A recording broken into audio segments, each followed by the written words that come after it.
Hello everyone. Welcome back to another scary story, your place where we uncover the darkest mysteries in a calming and reflective way. For the next hour, I want you to put on your earphones, put your phone face down, and close your eyes, relax, and let this story take you to a world full of chills and mystery. I know you use this video to fall asleep, so before that, like the video and subscribe to the channel. Also leave a comment sharing where in the world you're listening from. Now get comfortable and relax. In the autumn of 1962, I, Father Alessio, received a letter, an invitation really. The paper was brittle, edges yellowed with age, as though it had been written long ago and only now found its way to me. The ink bled slightly, the words uneven, as if the writer's hand had trembled. Father Alessio, you are cordially invited to San Ilario to restore the choir of our cathedral. We have been silent too long. No signature, no formalities, just that unsettling phrase, silent for too long. I had heard of San Ilario before, a village tucked away in the Italian countryside, known for little beyond its old cathedral. Once, long ago, its choir was famous across the region. But then, silence. No more songs, no more voices, only rumors. Superstition, I thought, the kind of whispering nonsense small towns cling to like children to their blankets. But I was a man of talent, a choir director whose name carried weight. If anyone could breathe life back into their cathedral, it was me. And so, I packed my things and set out for San Ilario. The journey should have been simple, a train ride to the nearest town, then a carriage to the village. But from the moment I arrived at the station, something felt off. The air was thick, damp, carrying the scent of soil and something faintly metallic. The station master, an older man with a face lined like cracked earth, refused to look me in the eye when I asked about San Ilario. "You shouldn't go there, Father," he muttered, his voice barely above a whisper. I scoffed. "And why is that?" "They don't let people leave." I chuckled, but the man did not. He simply shook his head and waved me off as if I were already lost. The carriage ride was no better. The driver, a gaunt figure wrapped in a thick wool coat despite the season, spoke only once, to warn me. "If you hear singing at night, Father, don't answer it."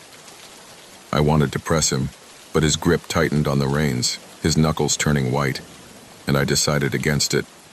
The road to San Ilario twisted through endless fields of withered crops, brown and brittle, the wind whispering through them like voices just out of reach. But it was the scarecrows that unsettled me most. They stood in clusters, their straw-stuffed bodies draped in rotting fabric, heads tilted at unnatural angles. Some were missing eyes, others had mouths sewn shut with twine. And yet, as the carriage rolled past, I swore that some of them had turned their heads ever so slightly. At last, the village emerged from the mist, a place forgotten by time. Stone houses with sagging roofs, streets slick with recent rain. No one greeted me, no curious eyes peeked from windows. Just silence. Then, the cathedral. It loomed over the village, a husk of grandeur. Its facade was cracked, the stained glass windows dark, as if they had forgotten the sun. The bell tower stood tall, but the bell itself was missing. Strange. I knocked on the heavy doors. The sound echoed, swallowed by the vast emptiness inside. Then, at last, they creaked open. A man stood before me, Father Matteo, the village priest, thin, almost skeletal, his robes draped over him like they belonged to someone else. His eyes, sunken and shadowed, studied me with something like pity. "You shouldn't have come," he said. But I was here, and I had work to do. The choir of San Ilario would sing again. Father Matteo led me into the cathedral without another word, his footsteps slow and deliberate, as though he was guiding me somewhere he wished I would never go. The moment I stepped inside, the air changed. It was colder, not just the kind of chill that stone walls tend to hold, but something deeper, something that seemed to cling to my skin and settle into my bones. A faint scent of wax and damp wood filled my nose, and somewhere, far off in the darkness of the cathedral's vaulted ceilings, I swore I heard the distant flutter of wings, though no birds could possibly live here. The space was magnificent, or at least it had once been. The vaulted arches stretched high above, disappearing into darkness where candlelight could not reach. The wooden pews were lined in neat, orderly rows, yet they were thick with dust, as if no one had sat in them for years. The altar stood untouched, pristine even, its marble surface gleaming in the dim glow of the few candles still burning. But my eyes were drawn immediately to the choir loft above, its balcony overlooking the nave like a stage awaiting performers. I could already imagine voices rising there, filling the space with music that would shake the very walls.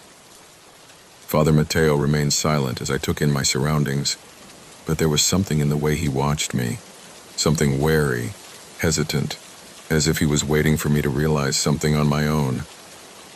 When I finally turned to face him, his mouth was pressed into a tight line, as though he wanted to speak, but knew he couldn't. "I expected to meet the choir," I said, breaking the silence that had settled between us, like dust on forgotten hymnals.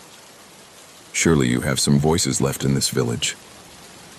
Father Mateo let out a slow breath and lowered his gaze. "The choir of San Hilario has not sung in a very long time, Father Alessio," he said quietly. "It would be best if they remained silent." I couldn't help but laugh, though the sound of it was small in the vastness of the cathedral. "Nonsense. A choir is never truly silent, Father. It merely waits for the right hand to guide it back." He did not smile. He did not argue. He only studied me for a long moment, then turned and gestured for me to follow him further into the cathedral. I obeyed, though I could feel something uneasy settling in my chest, something I could not yet name. We passed through a small wooden door near the side of the altar, stepping into a narrow hallway lined with unlit sconces and old tapestries that hung heavy with dust. The air here was even colder, as though the stone itself exhaled a breath of winter. At the end of the corridor, Father Mateo pushed open another door, revealing a smaller chamber with rows of wooden chairs arranged in a semicircle. Sheet music lay scattered across the floor, yellowed and brittle with age, and at the far end of the room, a single piano sat in silence, its keys covered in a thin layer of dust. "This was where they practiced," Father Mateo said. His voice was softer now, almost distant. "The voices of San Hilario once filled these walls. They were gifted, beautiful. But beauty is not always a blessing, Father Alessio. Sometimes it draws things best left undisturbed." I stepped further into the room, kneeling to pick up a piece of sheet music that had fallen near my feet. The notes were faded, almost illegible, but the title was still clear. "Hymn of the Silent." I frowned. I had never heard of such a hymn before, and I knew music as well as I knew scripture. "What happened to them?" I asked, turning the paper over in my hands. "Why did they stop singing?" Father Mateo hesitated, his fingers tightening around the sleeve of his robe. "There was an incident a long time ago.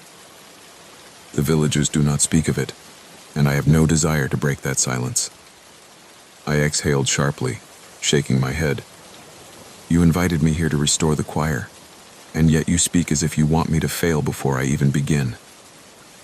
For the first time, something like frustration flickered across his face.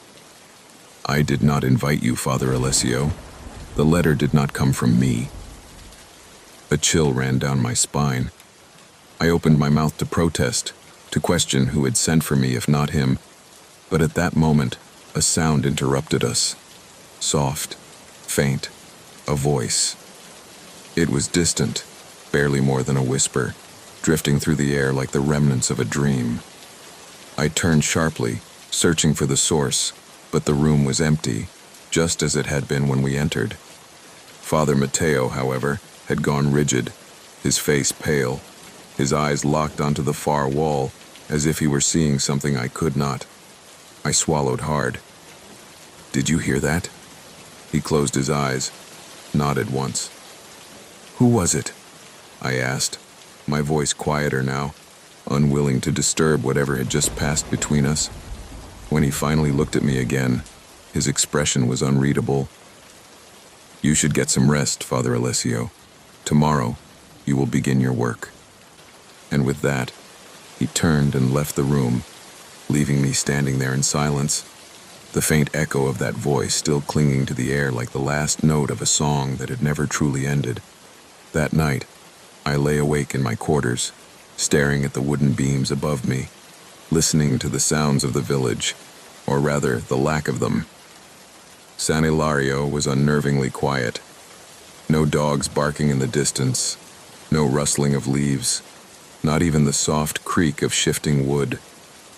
Just silence, thick and heavy, pressing down on the room like an unseen weight. The only sound was the faint ticking of the small clock on the table beside my bed, its steady rhythm the only indication that time had not, in fact, stopped altogether in this forgotten place. I had spent the evening reviewing what little remained of the old choir's records, searching for some clue as to what had happened here, but the documents were sparse, fragmented, as if someone had deliberately removed certain pages. The names of the choir members had been listed, but many were scratched out, ink smeared over them like someone had tried to erase them from memory itself.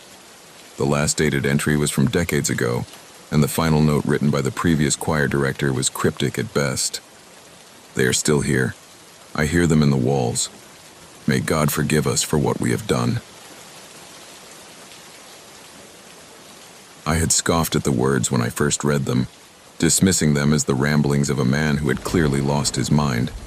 But now, alone in the dark, too, hay felt heavier, as if the ink carried a weight that time had not diminished.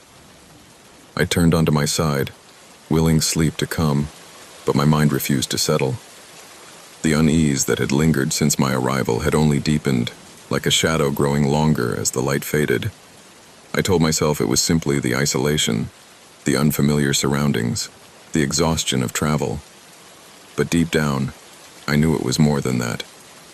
Then, just as my breathing began to slow, just as my body finally surrendered to the pull of sleep, I heard it again. A voice, soft at first, barely more than a whisper, drifting through the silence like a thread unraveling in the dark. It was distant, just beyond the walls, the words impossible to make out, but the melody was unmistakable. Someone was singing. I sat up, my pulse quickening. The sound was coming from outside, from the direction of the cathedral. I reached for my coat, pausing only briefly to glance at the door, half expecting to see Father Mateo standing there, warning me not to go. But the hallway was empty. Carefully, I stepped out into the cold night air. The village was still deserted, the streets empty, the houses dark. The sky overhead was thick with clouds, and without the moon to guide me, the world felt strangely smaller, as if the night itself had closed in around me. But the song continued, growing slightly louder, weaving its way through the mist that clung to the ground like breath in winter. I followed it, my steps slow and careful, my breath visible in the cold. As I neared the cathedral, I noticed something strange. The heavy wooden doors, which had been closed when I left earlier that evening, were now slightly ajar. A sliver of darkness yawned between them, and from within, the singing beckoned. My heart pounded against my ribs, but I stepped forward, pushing the doors open with a creak that echoed through the empty nave. Candlelight flickered along the walls, casting long, shifting shadows, and the air was thick with the scent of old wax and something else, something faintly metallic, like rust or dried blood. I turned my gaze toward the choir loft, expecting to see someone standing there, waiting, watching. But it was empty. The benches remained undisturbed, The dust still settled thick on the wood. And yet, the song had not stopped. It was here, somewhere, lingering in the air like the remnants of a dream upon waking. Then, without warning, the sound ceased. The silence that followed was suffocating, pressing against my ears, against my chest, making the cathedral feel even larger, even emptier than before. I swallowed hard, my throat suddenly dry, my breath unnaturally loud in the vast stillness. Then came the whisper. Not a voice this time, not a song, but something else. Something low and breathy, curling around the edges of the silence like smoke from an unseen fire. Father Alessio. The sound came from behind me. I spun, my pulse roaring in my ears, my eyes searching the darkness for the source. But there was nothing. Just empty pews, empty halls, empty space. And yet, I knew that I had not imagined it. The whisper had spoken my name. I took a slow step backward, suddenly aware of how cold the floor was beneath my feet, how the air seemed to shift around me as if something unseen had moved. My gaze flickered toward the altar, toward the crucifix that hung there, watching over the empty church, and for the first time since my arrival, I felt the stirrings of something I had not allowed myself to feel before. Fear. Something was in this cathedral, something that had been waiting, something that knew my name. I do not remember leaving the cathedral, nor do I recall how I made my way back to my quarters. All I know is that one moment I was standing there, listening to that voice whisper my name from the darkness, and the next, I was inside my small room, the heavy wooden door shut behind me, my breath coming in ragged, uneven gasps. My hands trembled as I reached for the oil lamp on the table, my fingers fumbling with the match as I struck it against the worn surface. The flame flared to life, casting flickering shadows along the walls, and for a moment, I half expected to see something there, some figure lingering just beyond the edges of the light, watching, waiting. But the room was empty. I sank into the chair by the table, pressing my hands together in an attempt to still their shaking. I told myself that exhaustion was clouding my mind, that the isolation of this village, the eerie stillness of the cathedral, the weight of its forgotten history, these things were affecting my judgment. And yet, no amount of reason could erase what I had heard. That voice had spoken my name. It had known me. Sleep did not come easily, but eventually, exhaustion claimed me, dragging me into uneasy dreams where hymns played in reverse, and unseen choirs whispered secrets I would not understand. When I woke, the morning light had done little to warm the air, and outside my window the village remained just as lifeless as before. No sounds of merchants setting up their stalls, no children playing in the streets, no voices calling to one another from open windows. Just silence, thick and absolute, as though the entire place was waiting for something. Father Matteo was already inside the cathedral when I arrived, standing near the altar with his hands clasped before him. He did not acknowledge me as I entered, did not turn to greet me, and for a moment, I wondered if he had even heard me approach. But then, without looking back, he spoke, his voice quiet, measured. "You heard them, didn't you?" I hesitated, the memory of last night pressing against the edges of my mind like something cold and wet. There was no use in denying it. "Yes," I admitted. Someone was singing. And then, they spoke to me. Father Matteo exhaled, a sound that was neither relief nor resignation, but something caught between the two. He turned then, his dark eyes studying me carefully, as if measuring how much he should tell me. "They know you are here now," he said finally. "And they are listening." A chill ran through me, though I tried to suppress it. "Who?" I asked. "Who are they?" For a long moment, Father Matteo said nothing. Then slowly he gestured toward the choir loft above us. "Once, this place was filled with voices," he said. They sang with such purity that people would travel for miles just to hear them. They were the pride of San Ilario, but there was a cost. I frowned. What do you mean? The choir of San Ilario was chosen, he said carefully.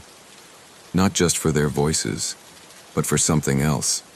A gift, some called it. A curse, others whispered.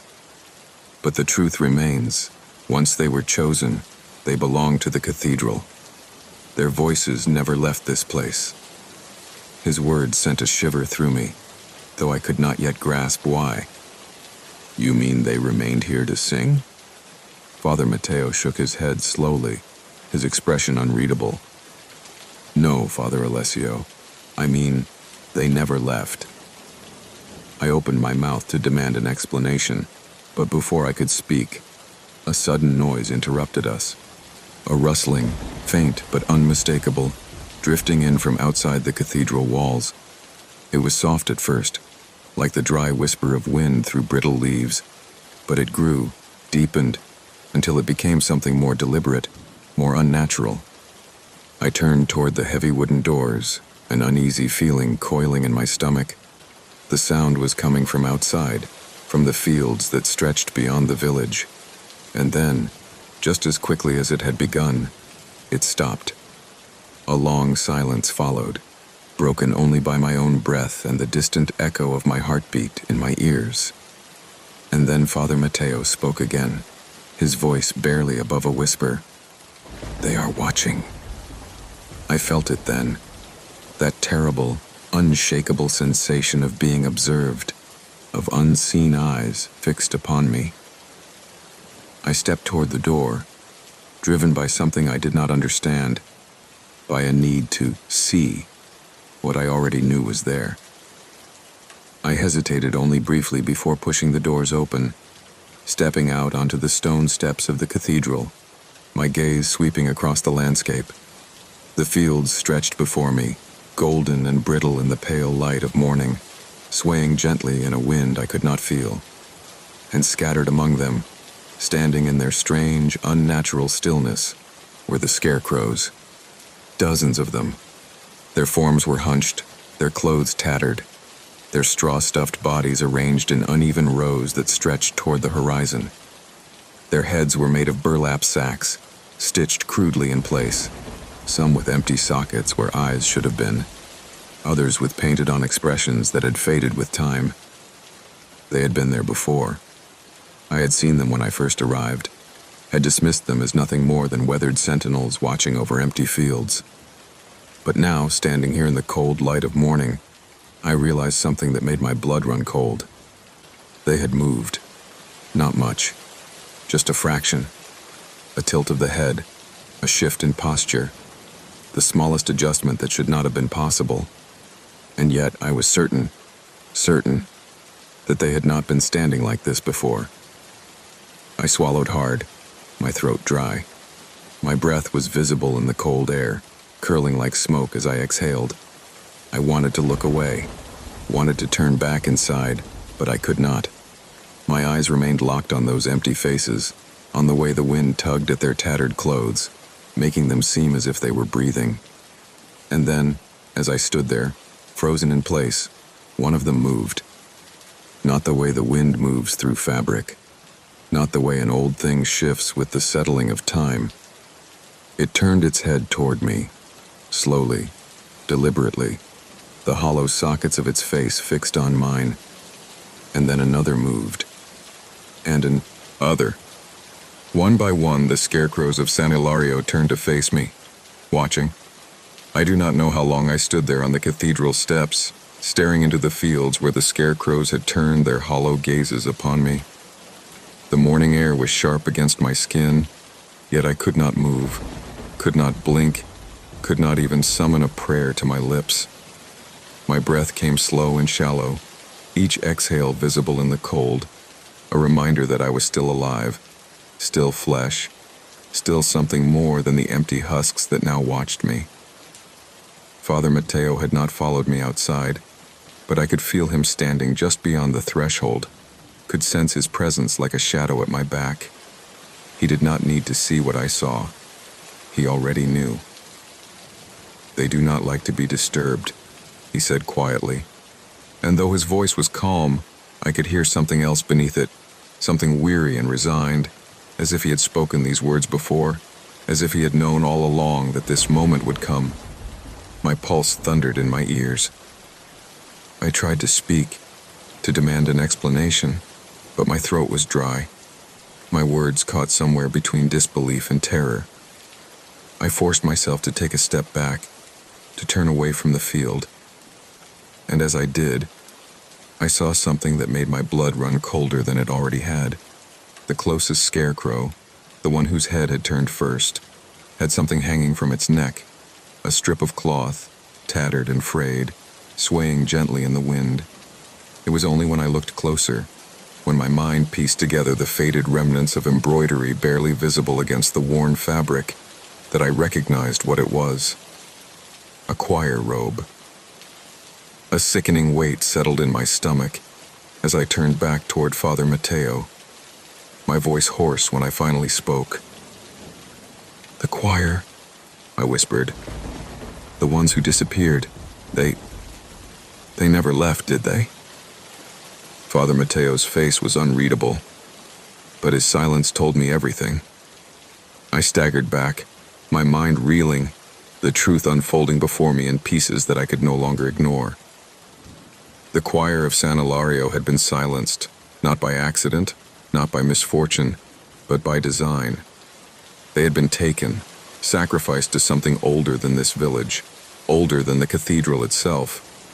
Their voices had been stolen, their bodies repurposed, their souls bound to the fields in twisted, unholy mockery of their former selves. And yet, they still remained. They still watched. They still sang. The realization came with a horror so profound that I thought I might collapse beneath the weight of it. The voices I had heard in the cathedral had not been echoes of the past. They had not been ghosts. They had been real. The choir had never stopped singing. It was only that no one could hear them anymore, except me. I turned back to the fields, my breath hitching in my throat, and for the first time, I saw movement. Not the subtle, imperceptible shifts I had witnessed before, but something deliberate, something undeniable. The scarecrows were stepping forward, their straw-stuffed limbs bending at the joints, their tattered robes fluttering as they moved. No footsteps, no sound. Only the slow, dreadful advance of bodies that should not have been able to move at all. And then, in the distance, barely more than a whisper carried by the wind, I heard it. A song, soft at first, but growing. An eerie, discordant hum, rising from the throats of those who no longer had breath to give, threading through the air like the final refrain of a hymn long since forgotten. The sound clawed its way into my mind, into my bones, filling the spaces between my thoughts until I could think of nothing else. I stumbled backward, clutching my head, trying to drown it out, but the song only grew louder, reverberating through me like the tolling of a bell I could not escape. I turned, desperate, reaching for Father Mateo, for anything that might anchor me, but he was already retreating into the cathedral, his expression grim. "You should not have come here, Father Alessio," he said, and for the first time I heard something close to sorrow in his voice. "You were never meant to leave." I did not have time to ask what he meant, did not have time to demand answers, because the next moment, the doors of the cathedral swung shut between us with a force that sent dust spiraling into the air. I lunged forward, slamming my hands against the heavy wood, but they did not budge. I pounded against them, shouting, but my voice was swallowed by the rising chorus behind me. Slowly, trembling, I turned back toward the fields. The scarecrows were closer now.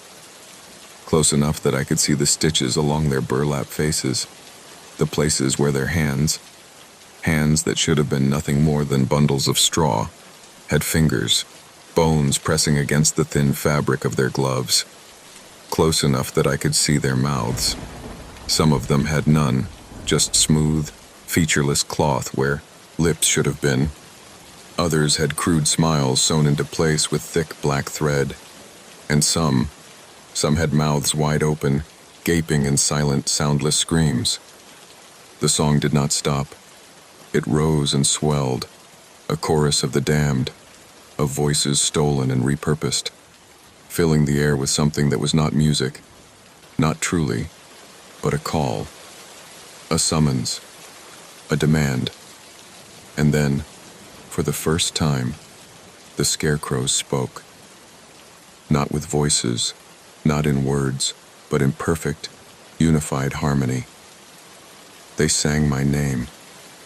The sound of it tore through me, unraveling something deep within, something I did not know could be undone. I dropped to my knees, the ground beneath me suddenly shifting, soft, like earth freshly turned. My fingers dug into the soil, and I realized, too late, what it was.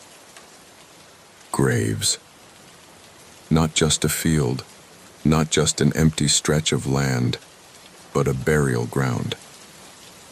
The choir had never been laid to rest in the cathedral. They had been placed here, sown into the land like crops, left to rot and be reborn into something else, something watching, something waiting. And now, they had found a new voice. My own. The last thing I remember before the darkness took me was the wind rushing through the fields, stirring the tattered robes of the silent choir, lifting their arms as if in praise, as if in welcome. The last thing I heard was the song, wrapping around me like a shroud, weaving itself into my thoughts, my breath, my soul, and then silence. I do not remember how I left San Ilario.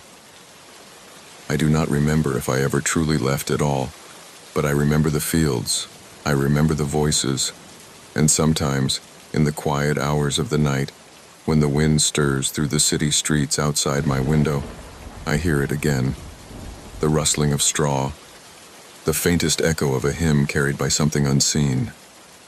And when I turn to look, just for a moment, I see it, a figure, standing in the corner of my room, watching me with empty, stitched eyes. A scarecrow. Its mouth is open, and it is singing.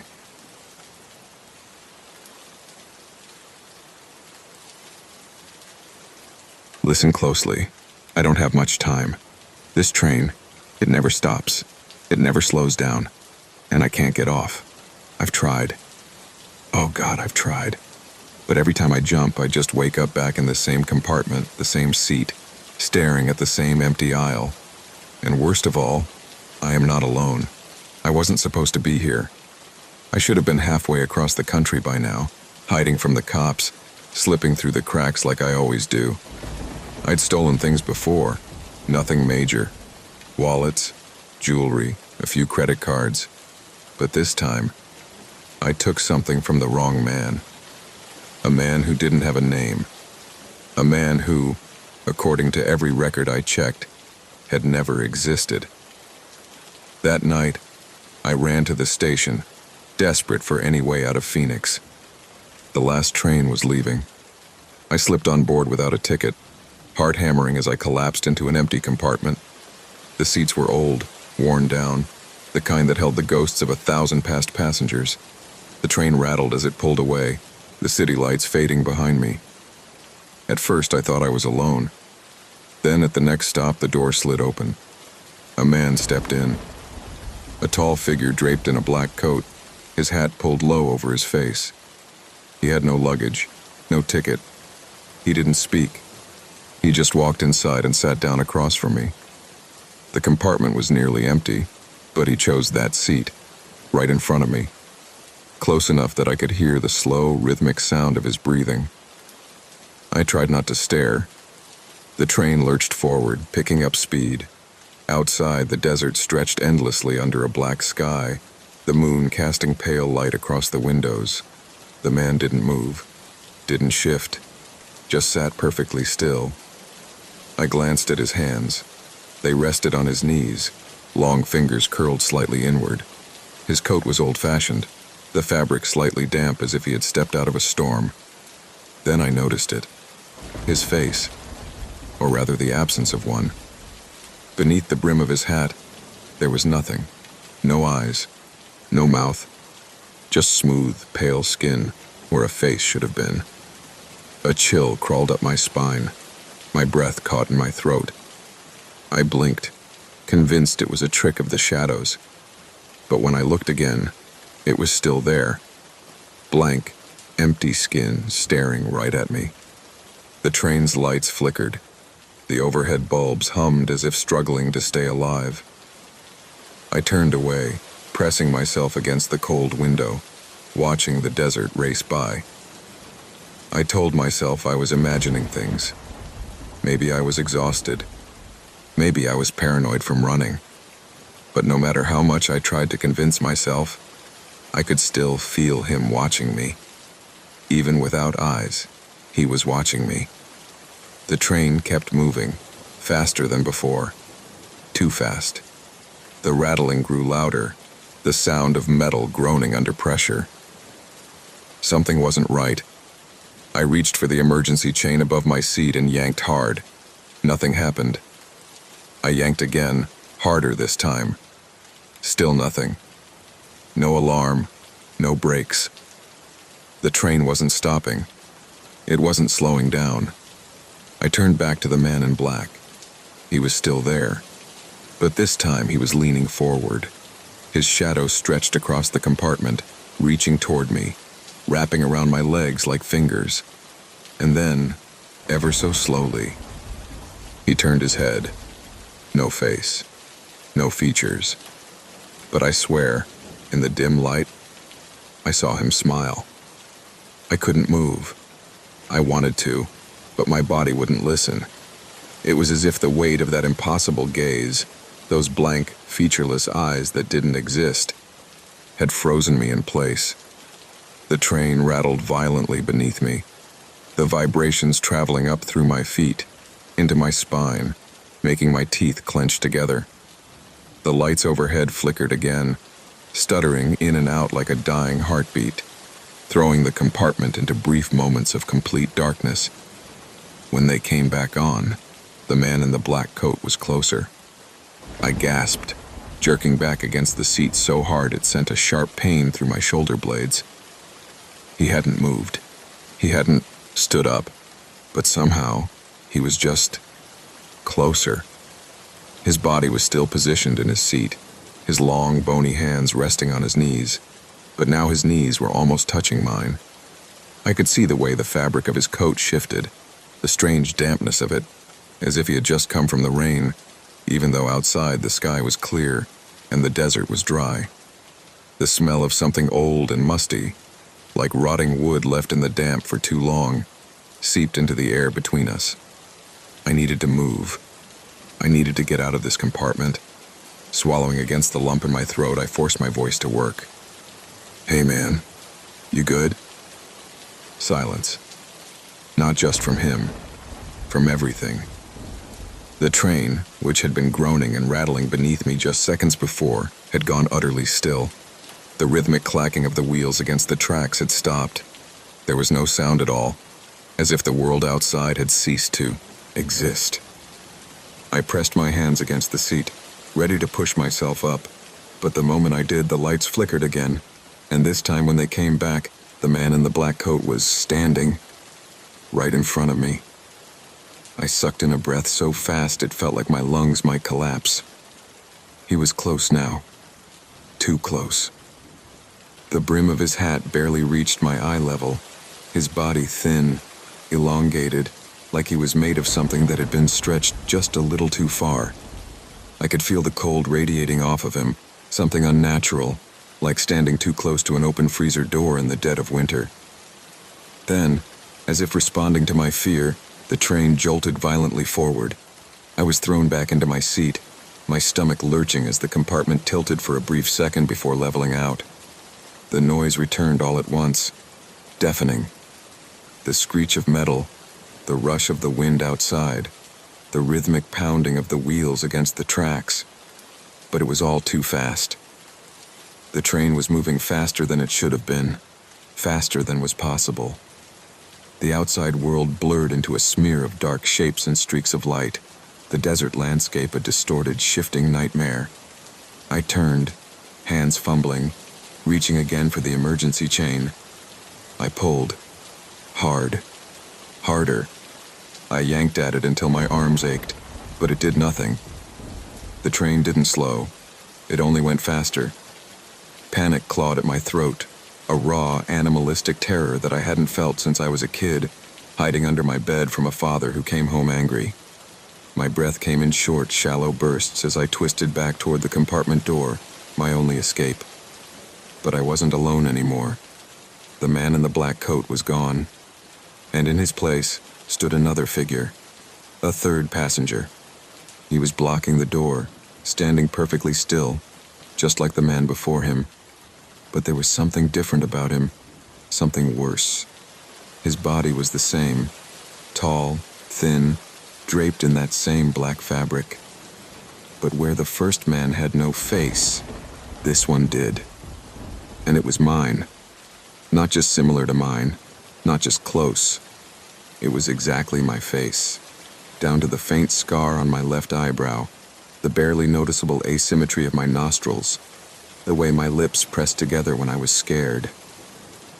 And he was smiling. I stumbled backward so fast I nearly tripped over my own feet, a strangled noise escaping my throat. My body was screaming at me to run, but there was nowhere to go. My back hit the window, the cold glass pressing against my shoulder blades, my breath fogging up the surface. The third passenger took a step toward me. His smile stretched wider, too wide. It split across his face like something unnatural, something inhuman. And when he opened his mouth, I saw teeth, rows of them, sharp and gleaming like the edge of a broken bottle. I knew those teeth, because they were mine. I wanted to scream, but my voice wouldn't come. My breath hitched in my throat, choking me, strangling me with my own fear. The figure in front of me, no, the thing, stood perfectly still, its stolen face frozen in that grotesque grin. It wasn't just smiling, it was mocking me, twisting my own expression into something unnatural, something wrong. The train rocked violently, shuddering beneath my feet as it picked up even more speed, the walls groaning like a living thing. The wind outside howled against the windows, a shrill, unrelenting wail that made my skin crawl. Everything was wrong. The train wasn't just going too fast. It felt like it was being pulled forward by something unseen, something hungry. I pressed myself harder against the cold glass, my fingers digging into the cracked leather of the seat beside me. My own reflection stared back at me from the window, pale and wide-eyed, lips parted in terror. But behind my reflection, in the distorted blur of the moving train, I swore I saw something else. A shape, a shadow stretching across the aisle, growing longer, darker, reaching for me. I snapped my head back toward the figure in front of me, expecting it to lunge, expecting those sharp, gleaming teeth to sink into my throat. But it didn't move. It just stood there, smiling. The longer I stared, the more I noticed the details. My details. The faint freckle on my left cheekbone, the uneven stubble along my jaw, the tired circles under my eyes. It wasn't an imitation. It was me. I scrambled sideways, moving along the seats, keeping as much distance between us as possible. My mind raced, desperate for an explanation, some rational reason for what I was seeing. But there was nothing, no logic, no reason, just the suffocating certainty that whatever this thing was, it wasn't human. I needed to get out. My body acted before my mind could catch up. I lunged for the compartment door, my fingers fumbling against the handle. The metal was ice cold beneath my skin, so cold it burned. I yanked, pulled with all my strength, but the door didn't budge. The latch was stuck, welded shut by something stronger than steel. Something wrong. Behind me, I heard movement. A slow, deliberate step. I spun around, my heart hammering so violently I thought it might burst. The figure had moved. Not much, just a single step closer. But it was enough. Enough to send a fresh wave of terror crawling up my spine. Enough to make my legs shake beneath me. It was playing with me. My breath came in short, panicked gasps as I threw myself at the door again, pounding my fists against it. "Help!" My voice cracked, raw and desperate. "Is anyone there? Please!" Nothing. No answer. No footsteps in the corridor. Just the steady, relentless pounding of the wheels against the tracks. The wind outside screaming like a wounded animal. Then, just when I thought I was truly alone, I heard it. A voice. Not behind me. Not inside the compartment. From the speaker above the door. A low, crackling whisper. A single phrase, repeated over and over again, distorted by static, warped like an old, broken record. Not again. The words crawled over my skin, sank into my bones. My hands clenched into fists, my nails digging into my palms as I turned my gaze toward the speaker. The sound was wrong. It wasn't an announcement, wasn't part of the train system. It was something else. Something alive. And then I noticed something even worse.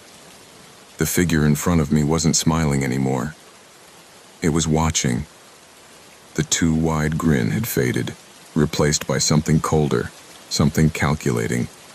Its expression, my expression, had shifted. Just slightly, just enough to send a fresh wave of nausea rolling through me. Its eyes, my eyes, stared with an intensity that made my skin prickle. I knew what it was thinking. It was waiting for me to understand. And I did. This had happened before. Not again. The words echoed inside my skull, slithering through the cracks in my memory, through the gaps where something should have been, where something had been taken. The train, the man in the black coat, the faceless passenger, the endless, unstoppable motion. This wasn't the first time. I had been here before. I had run. I had screamed. I had tried to escape, and I had failed. The figure took another step. I could see it now. The pattern, the repetition, the endless loop that I had somehow forgotten, wiped away like a slate cleaned over and over again. The stolen face. The train that never stopped. The nightmare that never ended. Not again. I staggered back, my breath ragged, my vision blurring at the edges. My body was shaking, but I wasn't sure if it was from fear or from the weight of the truth pressing down on me. I wasn't escaping. I never had. I was trapped. The third passenger took one final step, closing the space between us, so close I could feel the cold radiating from its skin. So close I could see every detail of my stolen face, every familiar imperfection. And then, in a voice that was mine but not mine, in a voice that echoed with something hollow, something ancient, it whispered a single word. Again. I don't remember falling. One moment I was standing there, my back pressed against the locked door, the third passenger inches away from me, whispering that terrible word in my own stolen voice. The next, I was on the floor, my hands gripping the edge of the seat as if it were the only thing anchoring me to reality. My breath came in sharp, uneven gasps, and my heart slammed against my ribs with a force that made my whole body ache. The train was still moving too fast, the outside world a blur of blackness streaked with flashes of ghostly moonlight. I couldn't stay in that compartment. I couldn't sit there and let that thing watch me, let it breathe in my skin, let it be me. Every cell in my body screamed at me to move, to run, to do something. So I did the only thing I could. I forced myself to my feet, my legs trembling beneath me, and I bolted toward the corridor. The door that had been stuck just moments before slid open easily now, as if it had never been locked at all. I stumbled into the hallway, nearly colliding with the cold metal walls, as I twisted my head from side to side, searching for anyone, anything, that could prove I wasn't alone on this train. But the corridor was empty. No passengers, no crew. Just row after row of closed compartment doors, stretching endlessly in both directions. The air was thick with something stale, something that clung to my skin like invisible hands. I swallowed hard, trying to push down the rising panic, trying to think. There had to be a conductor, an engineer, someone who knew what was happening, someone who could stop this train. My footsteps echoed eerily as I walked, the sound too loud in the unnatural silence. I passed compartment after compartment, some with the curtains drawn, others with empty seats visible through the glass. I wasn't sure what terrified me more, the thought that every compartment was empty, or the possibility that some weren't. After what felt like an eternity, I reached a door marked "Crew Only." My fingers hesitated over the handle for just a second before I forced myself to push it open. The small room beyond was dimly lit, lined with old cabinets and a control panel filled with blinking red lights. A small table sat in the center, cluttered with papers, a half-drunk cup of coffee, and an open passenger log. I lunged for the log, my hands shaking as I flipped through the pages, searching for my name. If I could just see proof that I was here, proof that I had boarded this train, maybe I could make sense of everything. But as my eyes scanned the pages, my stomach dropped. I wasn't listed. I turned another page, then another. Nothing. I flipped back to the beginning, scanning each name, each row of neatly typed information. But no matter how many times I checked, my name wasn't there. I was never on this train. And then I saw something worse. There were only 2 names on the log. One was the conductor. The other was a single passenger. A passenger who had been boarding this train over and over again for years. A passenger with my initials. My blood turned to ice. My hands trembled as I traced the letters. The ink smudged slightly as if it had been touched too many times, as if someone, or something, had rewritten it, again and again. I could feel the weight of something pressing in around me, the walls seeming to lean closer, the air growing thicker, heavier. And then, from the doorway behind me, I heard the conductor clear his throat. Slowly, so slowly, I turned. He was standing just outside the room, his uniform crisp, his cap pulled low over his eyes. He was an older man, his face lined with deep creases, his expression unreadable. For a moment, I thought I had found salvation, that this was it, my chance to escape. But then he spoke, his voice low, almost apologetic. "Not again," he murmured. A shiver ran through me. He didn't ask what I was doing there. He didn't ask if I needed help. He just stared at me with something that looked almost like pity. I took a step forward, gripping the passenger log tightly. What does that mean? Not again? What the hell is going on? The conductor didn't answer. Instead, he turned slightly, just enough for me to see the side of his face in the dim light. And that was when I noticed something I should have seen the second I laid eyes on him. He wasn't looking at me. Not really, because he had no eyes. The sockets were empty, hollow, blacker than the night outside the train, as if someone had scooped them out and left nothing behind. I stumbled back, my breath catching in my throat, my mind struggling to process what I was seeing. The conductor didn't move. He just stood there, his face unreadable, his presence somehow both solid and unreal. And then, in a voice that wasn't his own, a voice that sounded like static, like wind rushing through a hollow space, he whispered, "You shouldn't have looked." The lights flickered violently, plunging the room into darkness. I felt something move behind me, something cold, something close. And then, just as I turned, just as I felt the whisper of breath against my neck, everything went black. I woke up gasping, my body jerking forward as if I had just surfaced from deep water, my lungs straining, desperate for air. My fingers dug into the cracked leather of the seat beneath me, the sensation grounding me just enough to remind me where I was.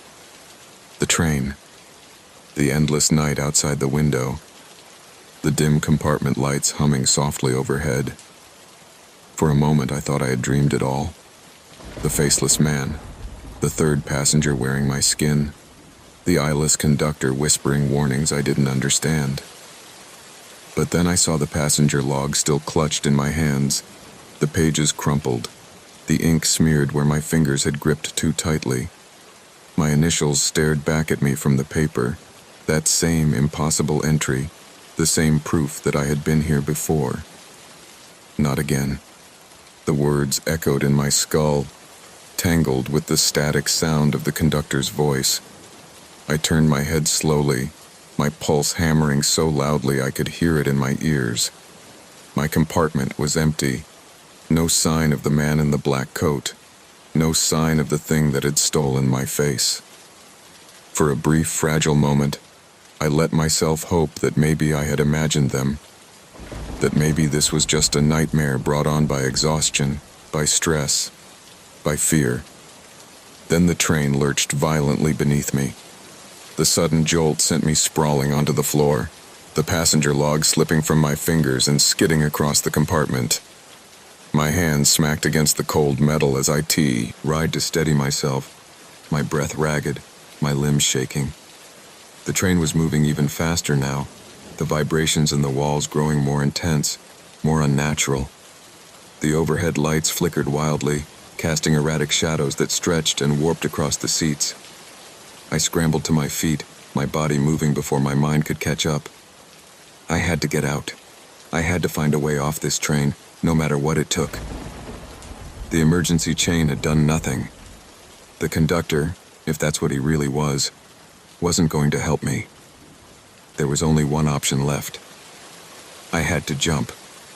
I stumbled toward the door, my fingers reaching for the handle, my breath coming in sharp, panicked bursts. The glass of the window was a blur of darkness and motion, the desert outside streaking past so fast it looked like ink spilling across a canvas. The train wasn't slowing.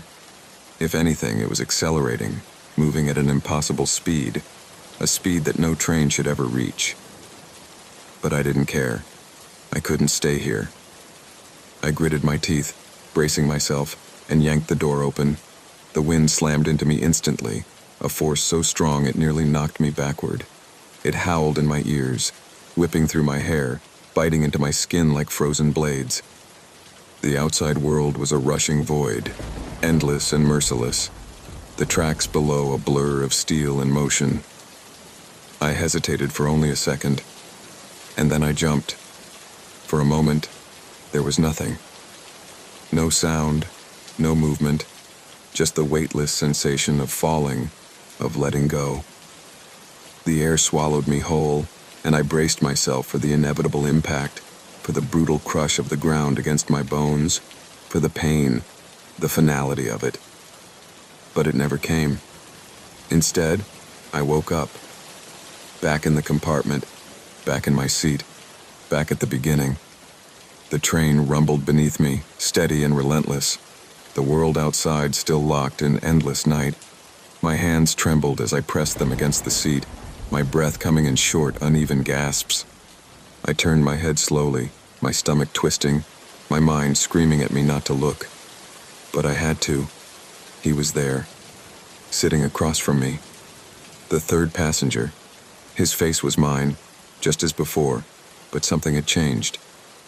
The smile was wider now, stretched impossibly far, his lips splitting at the corners, revealing more teeth, more of my teeth. His eyes, my eyes, gleamed with something dark, something final. He wasn't just watching anymore. He was waiting. And then, as the train roared forward, as the lights flickered and the walls groaned under the weight of something unseen, something endless, I realized the truth. There was no escape. There never had been. The train had no destination, and neither did I. I opened my mouth to scream, to beg, to plead for something, anything, but no sound came out. My reflection smiled back at me, and I felt it before I could see it. The slow, creeping sensation of something missing.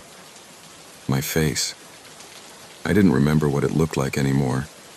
And as the train carried me forward into the dark, into the unknown, I knew that soon, maybe not today, maybe not tomorrow, but soon, I wouldn't remember that I had ever been anyone else at all.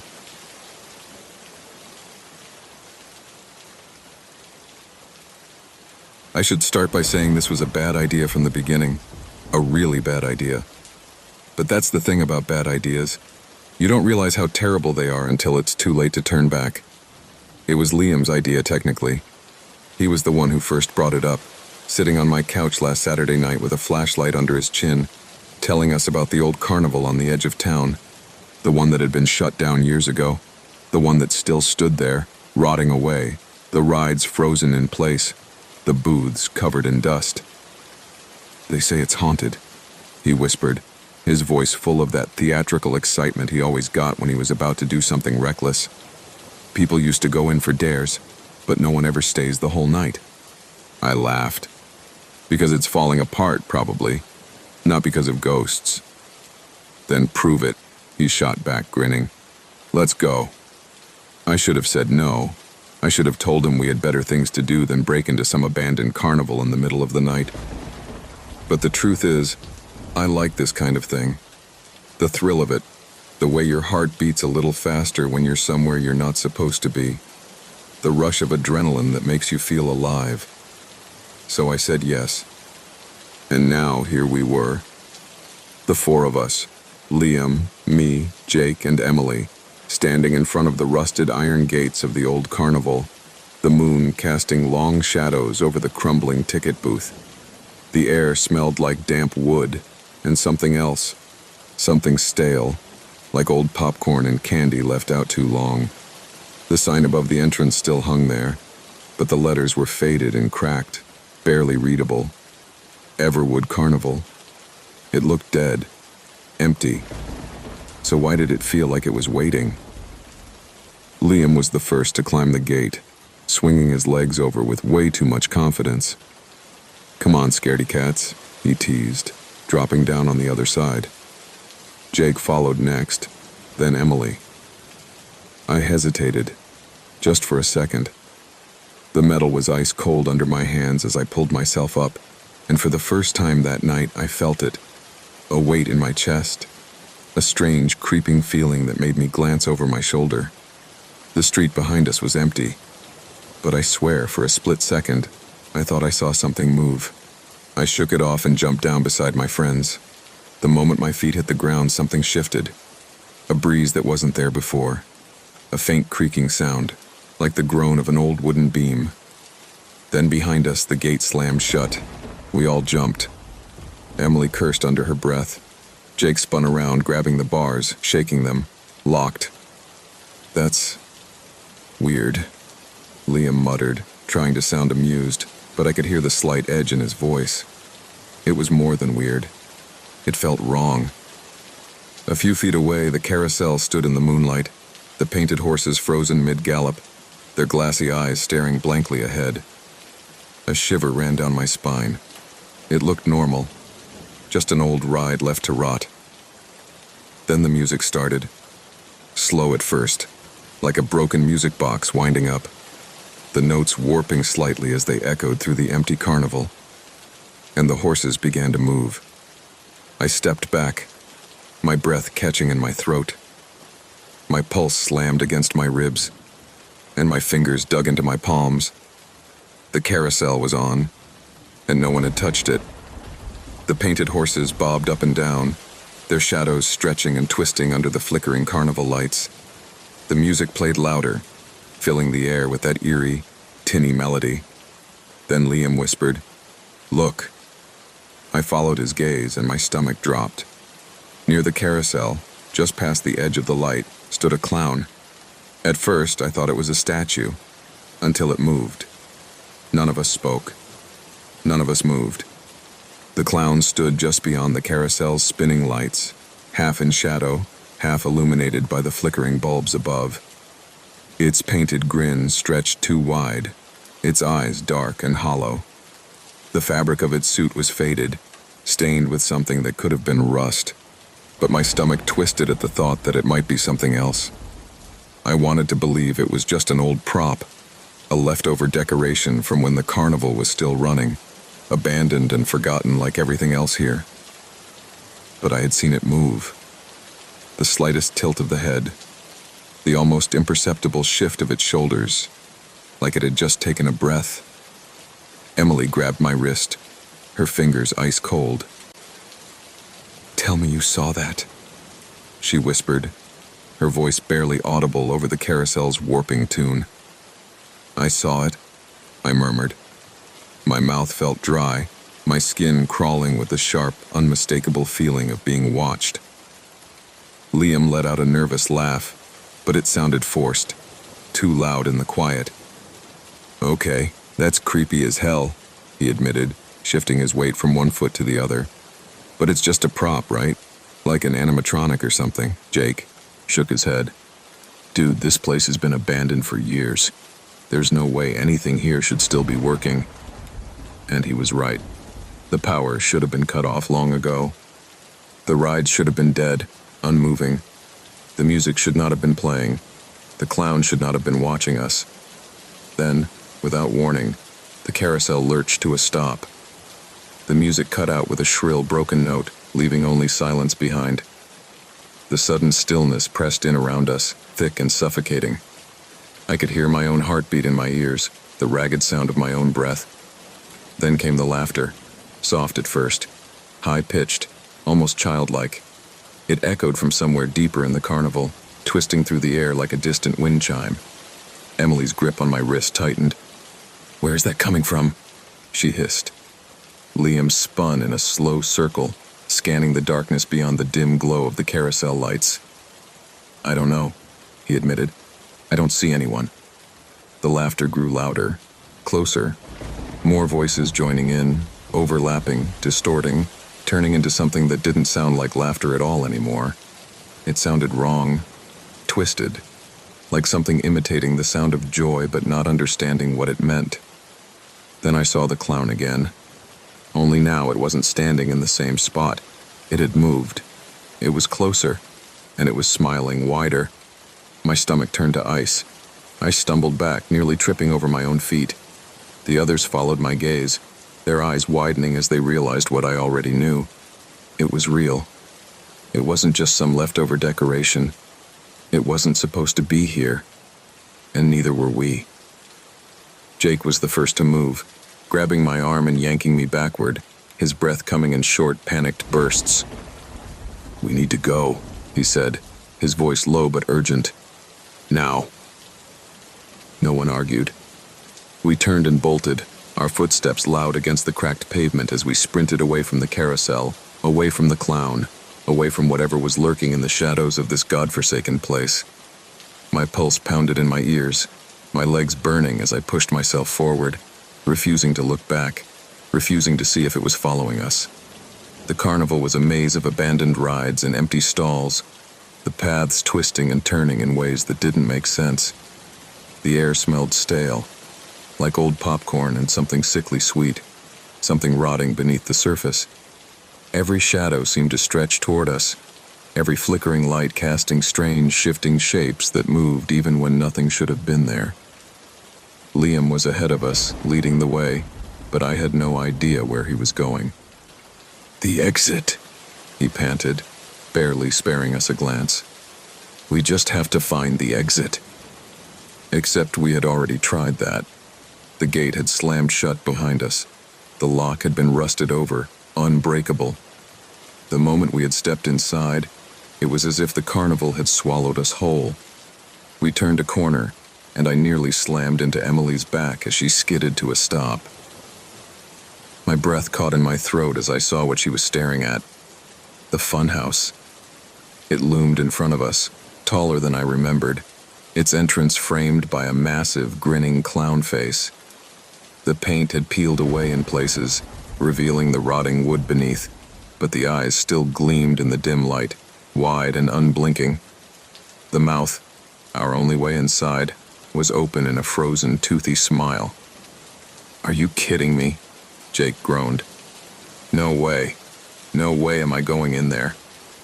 Liam spun around, his face pale, his eyes darting past us. We don't have a choice, he said through gritted teeth.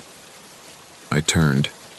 The clown was there, standing at the end of the path, its head tilted slightly, its painted grin stretched even wider, closer than before. Too close. I didn't think. I grabbed Emily's hand and ran straight into the funhouse. The moment we stepped inside, the air changed. It was colder here, the scent of dust thick in my nose. The floor beneath us creaked, and the distorted echoes of our footsteps bounced off the walls in ways that didn't feel natural. Then, from somewhere deeper inside, we heard it. Laughter. Not just one voice. Many. And the mirrors around us began to shift. Our reflections weren't right. They were smiling, but we weren't. The laughter echoed all around us, rising and falling in strange, distorted waves, like a chorus of voices stacked on top of one another, overlapping in ways that didn't make sense. It wasn't coming from just one place. It was everywhere. Above us, behind us, beneath our feet. My skin prickled with cold fear, my breath shallow and unsteady. The air inside the funhouse felt heavier than it should have, like stepping into a place where the walls were too close together, pressing inward. The mirrors stretched along the corridor, twisting our reflections into strange, elongated versions of ourselves. The glass wasn't normal. It was too smooth, too polished, reflecting more than just our shapes. The faces staring back at us were wrong. Their eyes too wide, their smiles stretching too far, their heads tilting slightly in ways our real bodies weren't moving. Jake was the first to notice. He stopped dead in his tracks, his hands clenching into fists. Do you see that? His voice was low, tight with barely contained panic. I saw it. Our reflections weren't just mimicking us anymore. They were watching us. Emily's breath hitched beside me, her fingers tightening around my arm. We need to get out of here, she whispered. Liam swallowed hard, taking a slow step forward. Maybe it's just... He never got to finish. The lights flickered once, just a brief sputter, but in that split second of darkness, the reflections moved. Not just little twitches or distortions in the glass. They stepped forward, but we hadn't moved. Emily screamed, stumbling back against me. My stomach twisted violently as I watched the mirrored versions of us shift, their smiles stretching wider, their movements sluggish and unnatural, like puppets dangling from invisible strings. Jake snapped. He turned and bolted down the corridor, pushing past Liam, shoving against one of the mirrors so hard I thought it might shatter. We need to go now! We ran. The hallway twisted ahead of us, a dizzying maze of glass and flickering lights, the laughter growing louder, pressing into our ears, into our skulls. The mirrors reflected too much, too many angles, too many versions of us. I caught glimpses of our distorted selves from the corners of my eyes, but they weren't just reflections anymore. They were moving freely, turning to watch as we ran past. Some of them were reaching out, pressing their hands against the glass, their fingers smearing the surface like something was bleeding through from the other side. The path seemed endless, the mirrors stretching forever, doubling back on themselves, creating corridors where there shouldn't be any. I turned a corner too fast, nearly slipping, and crashed into Emily. We both stumbled, breathless, our hands braced against the cool glass. That's when I saw it. Not my reflection. Something else. Behind us. A figure moving in the mirrors, shifting between the panes, flickering in and out of sight like a candle guttering in the wind. I didn't want to turn around. I didn't want to see if it was behind us in the real world too. But then I heard the whisper, so close it brushed against my ear. You don't belong here. And the lights went out. The darkness swallowed us whole. It wasn't just the absence of light. It was thick, suffocating, pressing in on all sides like something alive. I couldn't see my own hand in front of my face. I couldn't see the mirrors anymore, but I could hear them. The laughter, the whispering, the faint, hair-raising sound of fingertips dragging across glass. My pulse thundered in my ears, my breath coming in sharp, uneven gasps. Then, the mirrors began to glow. Not all of them at once, just flashes, brief and flickering, like candlelight struggling against a gust of wind. In those glimpses, I saw things I wasn't supposed to see. Shadows moving behind the glass, shapes stretching unnaturally, bodies shifting in ways that weren't possible. The reflections of me, of my friends, they were still there, but they were changing. Their mouths opening too wide, their eyes black pits, their arms moving even though we stood perfectly still. A cold hand brushed against mine in the dark. I flinched, but Emily's voice came quickly, panicked. "It's me," she whispered. "I'm right here." A second later, Jake's voice cut through the dark. "Liam?" Silence. I turned too fast, my foot sliding against the dusty floor. "Liam?" My own voice sounded small, swallowed up by the unnatural quiet that had fallen. I reached blindly, expecting to grab his jacket, his sleeve, anything. But there was nothing. Panic surged through me. "Liam, where are you?" A flicker of light. A mirror ahead of us pulsed with a dim, sickly glow, just enough to show me my own reflection. Except, I wasn't alone. Liam was in the mirror. He was standing there, his face blank, his eyes wide and unblinking. His hands were pressed against the glass from the inside. His mouth was open, but no sound came out. I felt something cold twist deep in my gut. I staggered forward, nearly pressing my own palms against the surface, but the second I did, his lips moved. "Run." A blast of air hit me from behind, like something rushing past, and suddenly, the laughter wasn't distant anymore. It was right there, breathing down my neck. The light flared, just for a second, illuminating everything in a flash of sharp clarity. And I saw it. The clown. Not in the mirror. Not a reflection. Right, behind us. Its grin stretched impossibly wide, its hollow eyes glistening with something dark and wet, its hands reaching. Emily screamed. Jake grabbed my arm and yanked me backward. And then we ran. I didn't look back. I didn't stop. I could hear something pounding behind us, heavy footsteps slamming against the floor. Too many feet. Too many hands scraping against the glass. The funhouse twisted and stretched around us, the mirrors warping as we passed them, our reflections watching, waiting. Then, up ahead, a door. Emily threw herself against it, her hands scrambling for the handle. "It's locked!" she cried, panic rising in her voice. The footsteps behind us grew louder. The air felt colder, thicker, pressing down on my lungs like something wanted to squeeze the breath right out of me.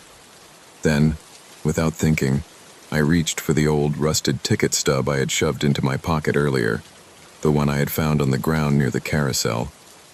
My fingers fumbled with it, barely understanding what I was doing. But as soon as I pulled it out, the door creaked, and then it opened. We tumbled through, falling onto solid ground. The door slammed shut behind us with a deafening bang. Silence. I was gasping for breath, my heart slamming against my ribs. My hands were shaking. My legs felt like they could barely hold me up. Jake turned, his face pale, his voice a raw whisper. "Where's Liam?" I didn't answer. I already knew. He was still there, and I didn't think we were ever getting him back. The silence after the door slammed shut was worse than the laughter, worse than the footsteps chasing us through the funhouse, worse than the distorted reflections watching us from the glass. It was a hollow kind of silence, thick and unnatural, pressing against my ears like cotton stuffed deep into my skull. My own ragged breathing sounded too loud, my pulse a frantic drumbeat in my head. I could still feel the air from the funhouse behind me. cold and wrong, as if something was still reaching for us through the door. Jake was the first to break the silence. His voice was hoarse, barely above a whisper. "We have to go back in." I turned to him too fast, my vision still spinning from the rush of panic, my stomach twisting at the words. "Jake, no. Liam is..." I stopped myself before I could say it. I couldn't say it, because saying it would make it real. Liam was gone. Emily shook her head violently, her hands gripping her arms as if she were trying to hold herself together. "You saw him," she said, her voice unsteady. He wasn't with us anymore. He was in there." She gestured toward the funhouse door, which now looked like any other old, rotting entrance, as if it hadn't just tried to devour us. Jake clenched his jaw, his hands balling into fists. "We can't just leave him." But we already had. I couldn't bring myself to say it, so instead I looked around, trying to understand where we had ended up. The funhouse had been a maze, twisting us in so many directions that I had no idea how far we had run or what part of the carnival we were in now. But as my vision cleared, I realized exactly where we were. The main carnival grounds stretched out in front of us, but it looked different now. The empty, broken-down stalls were still there, the rusting roller coaster looming in the distance, but something had changed. The lights were on. Every ride, every game booth, every towering sign that should have been dead and forgotten was glowing with flickering bulbs, casting strange, shifting shadows over the cracked pavement. The scent of old popcorn and burnt sugar filled the air, clinging to the back of my throat, too sweet, too strong. And the carnival was moving. The Ferris wheel groaned as it turned slowly, its rusted metal creaking with every rotation. The carousel had started up again, the music warping and twisting, the painted horses bobbing up and down as if they had never stopped. Emily stepped closer to me, her voice shaking. "This place was dead before.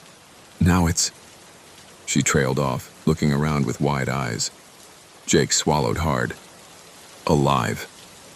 The word sent a fresh wave of unease crawling up my spine.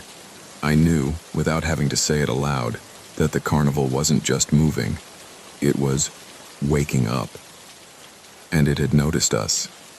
Somewhere, just barely audible over the distant music, I heard it. Laughter. Soft at first.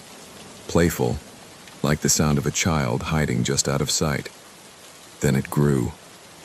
More voices joining in, layering on top of each other, turning into something bigger, something wrong.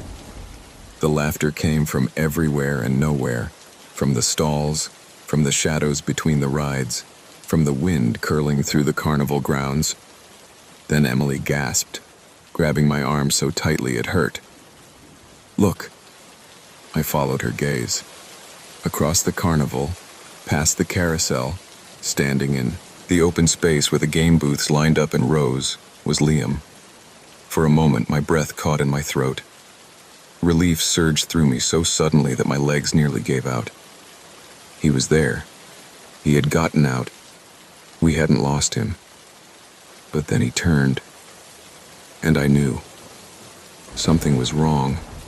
His face. His eyes. His smile. It wasn't his smile. It was stretched too wide, too still, as if it had been painted onto his face. His eyes were vacant, glassy, like they weren't really seeing us. And then he started walking toward us, slowly, steady, like a wind-up toy set in motion. Jake took a shaky step forward, his voice breaking. "Liam?" Liam didn't answer. His smile never wavered. His hands hung stiffly at his sides, his head tilting slightly as he moved. Emily took a step back. "That's not him," she whispered. And then Liam spoke. But it wasn't his voice. It was layered, stacked with something else, something deeper, something that didn't belong to him. "The show never ends." The words sent a bolt of ice through my veins. Then, From the shadows behind him, others stepped forward. More figures, more smiles, more laughter, and the carnival lights flared brighter, casting long, grinning shadows across the ground. The carnival wasn't just waking up. It was welcoming us home. Liam kept walking toward us, his steps slow and deliberate, his too wide smile never faltering.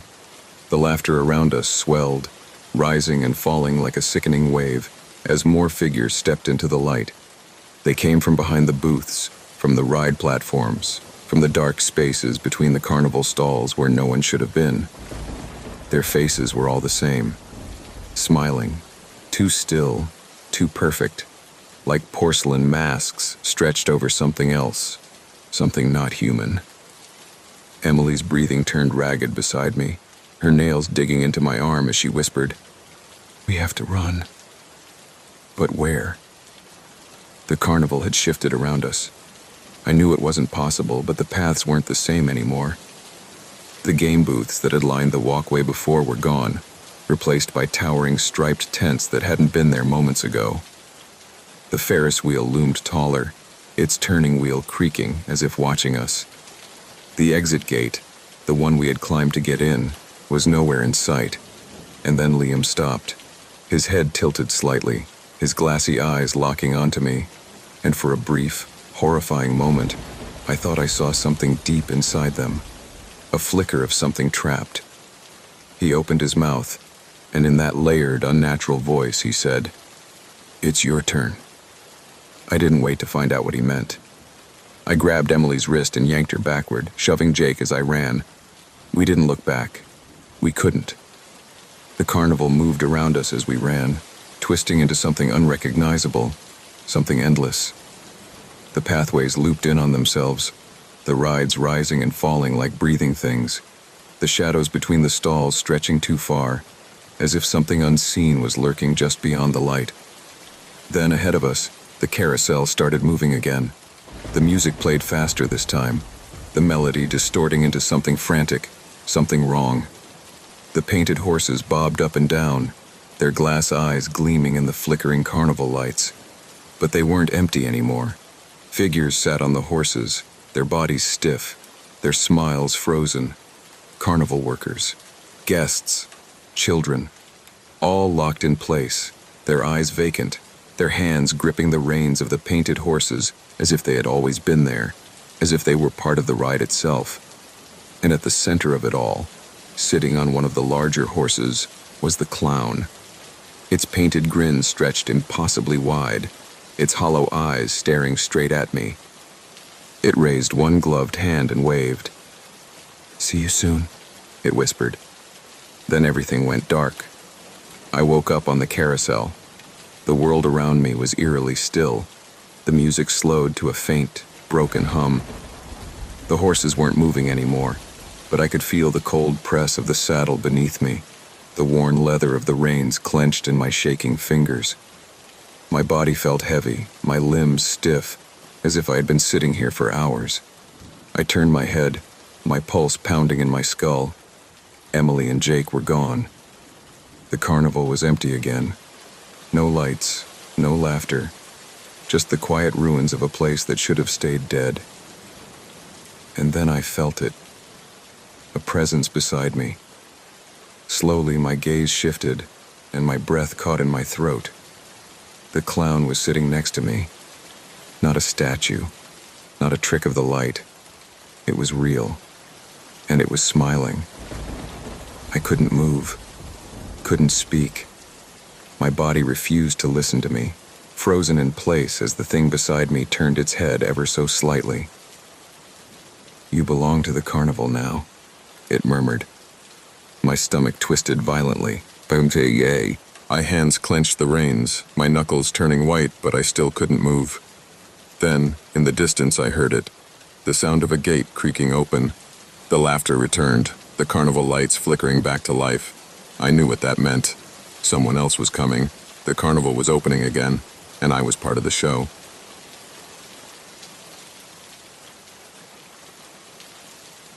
It started when I took the job at the old library downtown. I needed the money, and it seemed easy enough: shelf books, check out loans, keep the place tidy. Simple. But from the moment I stepped inside, something felt off. The air was thick with the scent of old paper and dust, but there was something else underneath. Something damp, like rotting wood. The library was dim even in the middle of the day, its high windows choked with grime, letting in only the weakest streaks of light. The ceiling loomed high, lost in shadow, and the shelves stretched endlessly, like narrow corridors leading into darkness. Then there was the silence. Libraries are supposed to be quiet, but this wasn't normal. It was the kind of silence that had weight. The kind that pressed against your ears until you started hearing things that weren't there. Or at least, things that shouldn't be there. I first noticed it on my third night shift. The library closed at 9 p.m., but I was required to stay after to organize returns. I was alone. Or at least, I was supposed to be. The doors locked automatically, the security system was ancient, and the landline phone at the front desk was unreliable at best. My cell phone had no signal inside.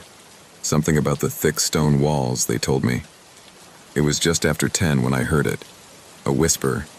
At first I thought it was my imagination, a trick of the mind filling in the void of the empty library. But then I heard it again. Soft, lingering, coming from the back, from the restricted section. Now I'm not stupid. Every horror story starts with someone making a dumb decision, and I knew better than to go looking. But here's the thing, I'm too damn curious for my own good. Always have been. So, against every instinct screaming at me to leave it alone, I grabbed my flashlight and followed the sound. The restricted section was different from the rest of the library. The shelves were taller, the books older. Some had cracked leather covers. Others were bound in fabrics so worn I could barely make out the titles. The overhead lights flickered weakly, casting shifting shadows that made the rows seem endless. Then, I heard it again. A soft rustling, like fingers sliding over a page.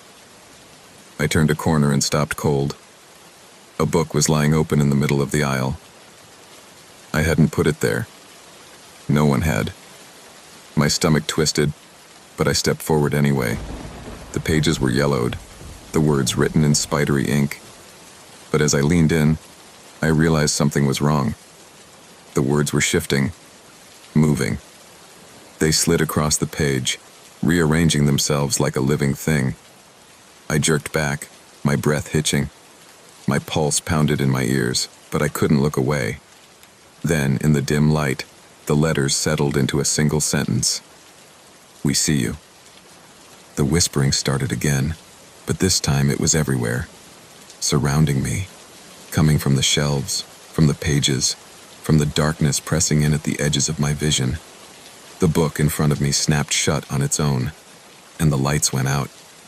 The darkness swallowed everything. It wasn't just the absence of light, it felt heavier, thicker, like something alive had reached out and smothered the world around me. I stood there frozen, gripping the edges of the book in front of me as if it were an anchor, my breath caught somewhere in my throat. My flashlight was still clutched in my hand, but when I pressed the button, the weak beam flickered once and died. My heart pounded against my ribs, a frantic, uneven rhythm that seemed too loud in the suffocating silence. I wasn't alone. I could feel it before I could hear it. Something shifting in the darkness, something moving just beyond the reach of my senses. The whispering was no longer a distant murmur, but a soft, insidious sound that seemed to slip beneath my skin. It wasn't in one place anymore. It was everywhere. Close. Too close. A book fell from one of the shelves with a dull, heavy thud, the sound exploding in the silence like a gunshot. I flinched, my pulse stuttering, but I didn't move. I couldn't. My legs felt rooted to the ground. My body caught between the instinct to run and the paralyzing certainty that if I did, whatever was watching me would follow. Slowly, carefully, I forced myself to move, taking a single step back, then another. The floor creaked beneath my weight, the sound sharp and unnatural in the breathless stillness. My fingers fumbled along the shelf beside me, seeking something solid, something real to ground myself. But the books beneath my touch felt wrong. Too smooth, too cold, like they had been sitting there untouched for centuries, waiting. Another book dropped, then another. A slow, deliberate pattern, one after the other, echoing through the empty aisles. I turned and bolted. The rows of shelves stretched on forever, endless and identical, each turn leading me deeper into a maze I no longer recognized. My own footsteps sounded foreign to me, too loud, too fast, like they belonged to someone else. The whispering was growing, swelling, rising into a chorus of voices I couldn't understand, their words slithering just out of reach, just beyond meaning. Then, ahead of me, something moved. A shadow, a shape, a figure standing at the end of the aisle. I skidded to a stop so fast my shoes squeaked against the floor, my breath breaking into uneven gasps. The figure didn't move, didn't speak. It just stood there, waiting, as if it had always been there, as if it had been expecting me. The air around me turned colder. My fingers were trembling, my body screaming for me to turn and run, but I couldn't take my eyes off it. The shadow wasn't just standing there. It was shifting, blurring, its edges flickering like the pages of a book caught in a wind I couldn't feel. And then, just as suddenly as it had appeared, it was gone. The lights overhead flickered back on, buzzing faintly, their pale glow casting long, warped shadows against the shelves. The books that had fallen were gone, as if they had never been there at all. The restricted section looked normal again, quiet, undisturbed, just another part of the library. But I knew what I had seen, and I knew, with a certainty that settled deep into my bones, that I hadn't been alone.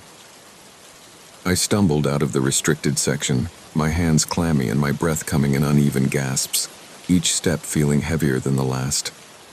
The moment I crossed the threshold into the main part of the library, the atmosphere shifted, subtle but undeniable, like stepping out of deep water and gasping for air. The silence wasn't pressing against me anymore, but it wasn't exactly normal either. It was waiting, expectant, as if the entire building was holding its breath. I told myself it was over, that whatever had just happened was a trick of the mind, a product of exhaustion and too much time spent alone in a place filled with shadows and dust. I forced my feet to keep moving, made my way back toward the front desk, trying to shake off the lingering chill crawling under my skin. The clock above the checkout counter read 10:37 p.m. Time had slipped away from me, the way it always seemed to do when you were too afraid to keep track of it. I just had to lock up, turn off the lights, and go home. The thought was enough to calm me, at least a little. A routine.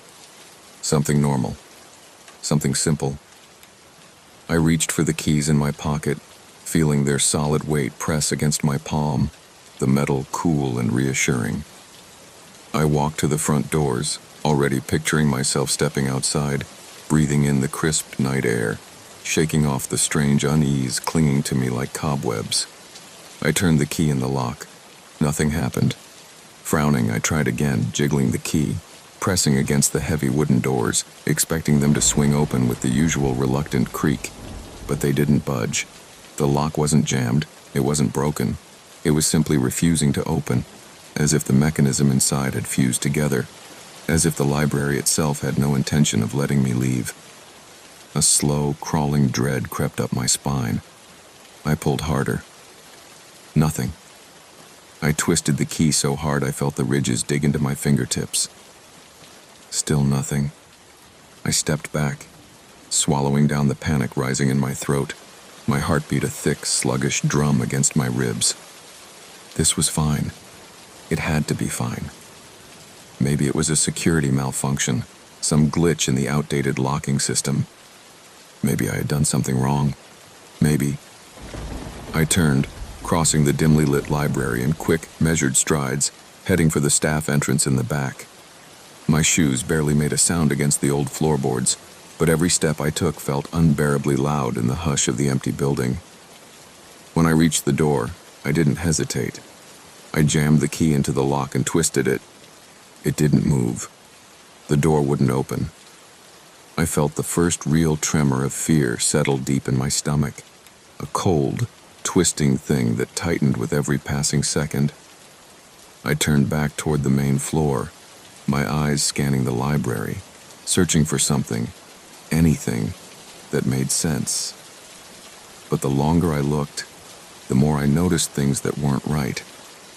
The bookshelves seemed taller than before, their dark wooden frames stretching higher, pressing closer together, their rows narrower than they should have been. The lamps hanging overhead flickered in a slow, rhythmic pattern, one after another, as if something unseen was passing beneath them. The air smelled different now, stale, heavy with the scent of ink and something else, something faintly metallic, like rusted iron. And then I heard it. The soft sound of pages turning, slow, deliberate, coming from somewhere deep within the stacks. I took a step back, my pulse hammering in my throat. The sound continued, steady, unhurried, as if something was reading, as if something was waiting for me to come closer. And then, just as suddenly as it had begun, the sound stopped. The silence that followed was worse. I wasn't sure what was more terrifying, the thought that something was moving through the library with me, unseen, or the possibility that it had never been moving at all, that it had been there the whole time, watching. I swallowed hard, my fingers gripping the key so tightly that the metal edges bit into my palm. My phone. I still had my phone. I pulled it from my pocket, nearly dropping it in my haste, my fingers fumbling over the screen as I tried to call someone, anyone. But the second I pressed the call button, the screen flickered, distorted lines racing across it like static on an old television. No signal, no service, nothing. The library was silent again, but it wasn't empty, and the doors weren't locked. They were sealed. I don't know how long I stood there, gripping my useless phone in one hand and the key in the other, staring at the locked door as if I could will it to open. My thoughts were tangled, fraying at the edges, the logical part of my mind scrambling for explanations while something deeper, something instinctual, whispered the truth I didn't want to accept. The library wasn't just locked. It had shut me in, swallowed me whole like a great wooden beast with too many teeth hidden in the shadows between the shelves. I turned slowly, forcing myself to breathe, to think, to focus on something, anything, other than the suffocating sense of wrongness pressing against my skin. My gaze swept across the main floor, the dim glow of the overhead lamps casting long, flickering shadows over the tables and chairs, the rows of shelves stretching into the dark corners where the light didn't reach. Everything was still, unmoving. But the silence wasn't empty. It was full, pulsing, as if the very walls of the library were waiting for something. And then I saw it. A single book, lying open on the checkout desk. I hadn't put it there. I was certain of that. But there it was, its yellowed pages spread wide, waiting. My breath hitched as I took a hesitant step forward, my pulse hammering in my ears, every part of me screaming to ignore it, to turn away, to pretend I hadn't seen. But my feet kept moving, drawn forward by that same unbearable curiosity that had always been my worst flaw. The book was old, its cover cracked and faded, the title long worn away by time. The pages were thick, uneven, as if they had been hand-cut centuries ago. The ink was dark, almost too dark, the letters standing out against the paper in sharp, perfect lines. But it wasn't the age of the book that made my stomach drop. It was the words written across the open pages, my name, over and over again. Row after row, line after line, filling the entire spread from top to bottom in the same neat, deliberate script.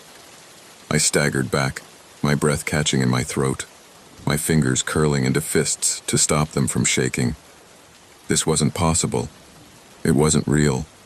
Someone was playing a trick, some cruel joke, The whispering started again, but this time it wasn't coming from the stacks. It was coming from the book. The pages rustled, the paper curling at the edges as if touched by an invisible hand. The ink shimmered, the letters shifting, rearranging themselves before my eyes, my name dissolving into something new, something worse. We see you. The words bled across the pages like fresh wounds, the ink running down the spine of the book in thick, inky rivulets. I stumbled back another step, my pulse roaring in my ears, my body caught between the overwhelming need to run and the terrible certainty that there was nowhere left to go. The lights flickered overhead, a slow, deliberate pulse, the shadows stretching, deepening, twisting. The library was breathing, inhaling, exhaling, and with each flicker of the lights, the words on the page kept changing. We hear you. We know you. We are coming. The last sentence wasn't ink anymore. It was something else, something thicker, something darker. The metallic scent of rust filled my nostrils, but I knew better. It wasn't rust. The whispering grew louder, and then, behind me, a book fell from the shelf with a sound like a cracking bone. The sound of the book hitting the floor sent a jolt through my entire body, every nerve firing at once as if an invisible hand had reached out and shoved me forward. I spun around so fast that my vision blurred for a moment, my pulse hammering in my throat, my breath caught somewhere between a gasp and a scream that I refused to let out. The book lay face down in the middle of the aisle, its cover a dull, muted red, the edges worn from years of handling. But the way it had fallen, flat, perfectly centered, as if placed there rather than dropped, made my skin crawl. I took a step toward it, then hesitated. The air felt heavier now, charged with something unseen, something watching. The whispering had stopped again, but the silence that followed wasn't relief. It was waiting. I didn't want to touch the book. I didn't want to get any closer to it. But the longer I stood there, the more the stillness around me pressed in, making it impossible to ignore. Slowly, I crouched down and reached for it. My fingers brushed the cover, and the second I made contact, the temperature around me seemed to drop, the air turning thick and cold, the kind of cold that settled into your bones and refused to leave. My breath came out in a thin, visible wisp, like it would on a winter morning, but the air in the library was stale and unmoving. I flipped the book over, my hands stiff with tension, my muscles coiled as if expecting it to move on its own. It was a journal. The leather cover was cracked and peeling at the edges, the spine barely holding together, but the name scrawled across the front in faded black ink was still legible. Margaret Holloway. I knew that name.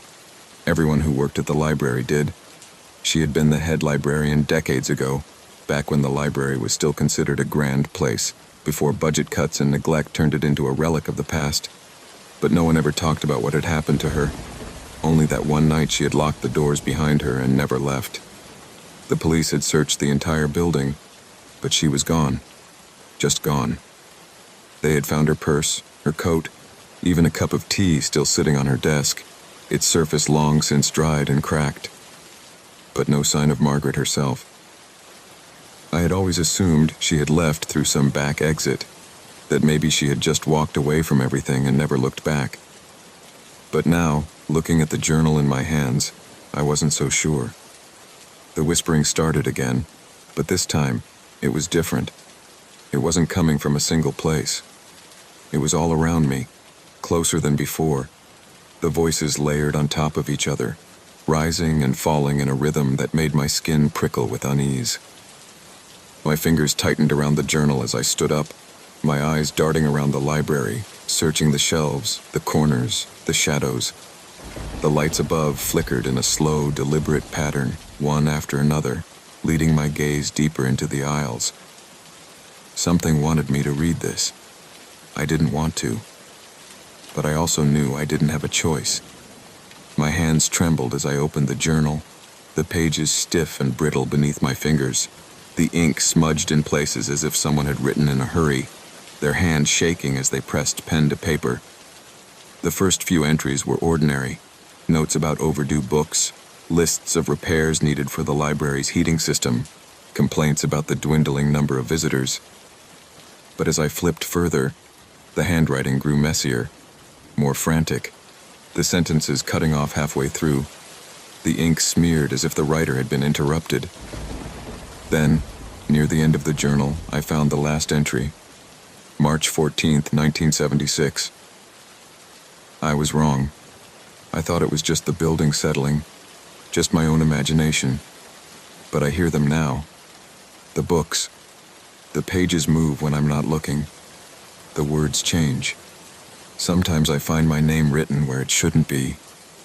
Sometimes I hear someone breathing when I know I'm alone. But I'm not alone. I never was. The library doesn't want me to leave. The books are hungry, and they are learning how to open themselves. The last few words were smeared, almost unreadable, as if the writer had been pulled away mid-sentence. I stared at the page, my fingers numb, my breath coming in short, shallow gasps. The ink looked darker here, fresher somehow, as if it had just dried. I turned the page, my hands stiff, bracing for more, but the rest of the journal was empty. A soft rustling sound broke the silence, and I realized with a sinking dread that it was coming from behind me, from the shelves, from the books. I turned my head slowly, my entire body locking up as I watched the books begin to shift, their pages fluttering open one by one, their spines cracking as they stretched, bending toward me like eager hands reaching for something warm. The words on the pages slithered and reshaped themselves, forming sentences that weren't there before, messages whispered in ink, messages meant for me. Don't run. It only makes them faster. I couldn't move. My legs locked beneath me, my breath shallow and uneven, my entire body caught between the primal urge to run and the dreadful certainty that if I did, something would follow. The books were shifting, their pages fluttering open in a slow, deliberate modi, on, as if something unseen was flipping through them, searching, deciding. The words on the pages crawled and twisted, the ink reshaping itself with eerie precision, forming messages that hadn't been there before.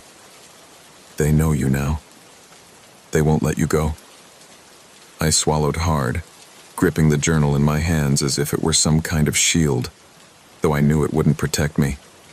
The whispering had returned, but this time it was closer, no longer distant murmurs hidden in the far reaches of the library. It was around me, circling me, pressing in from all sides like a shifting tide of voices, overlapping and relentless.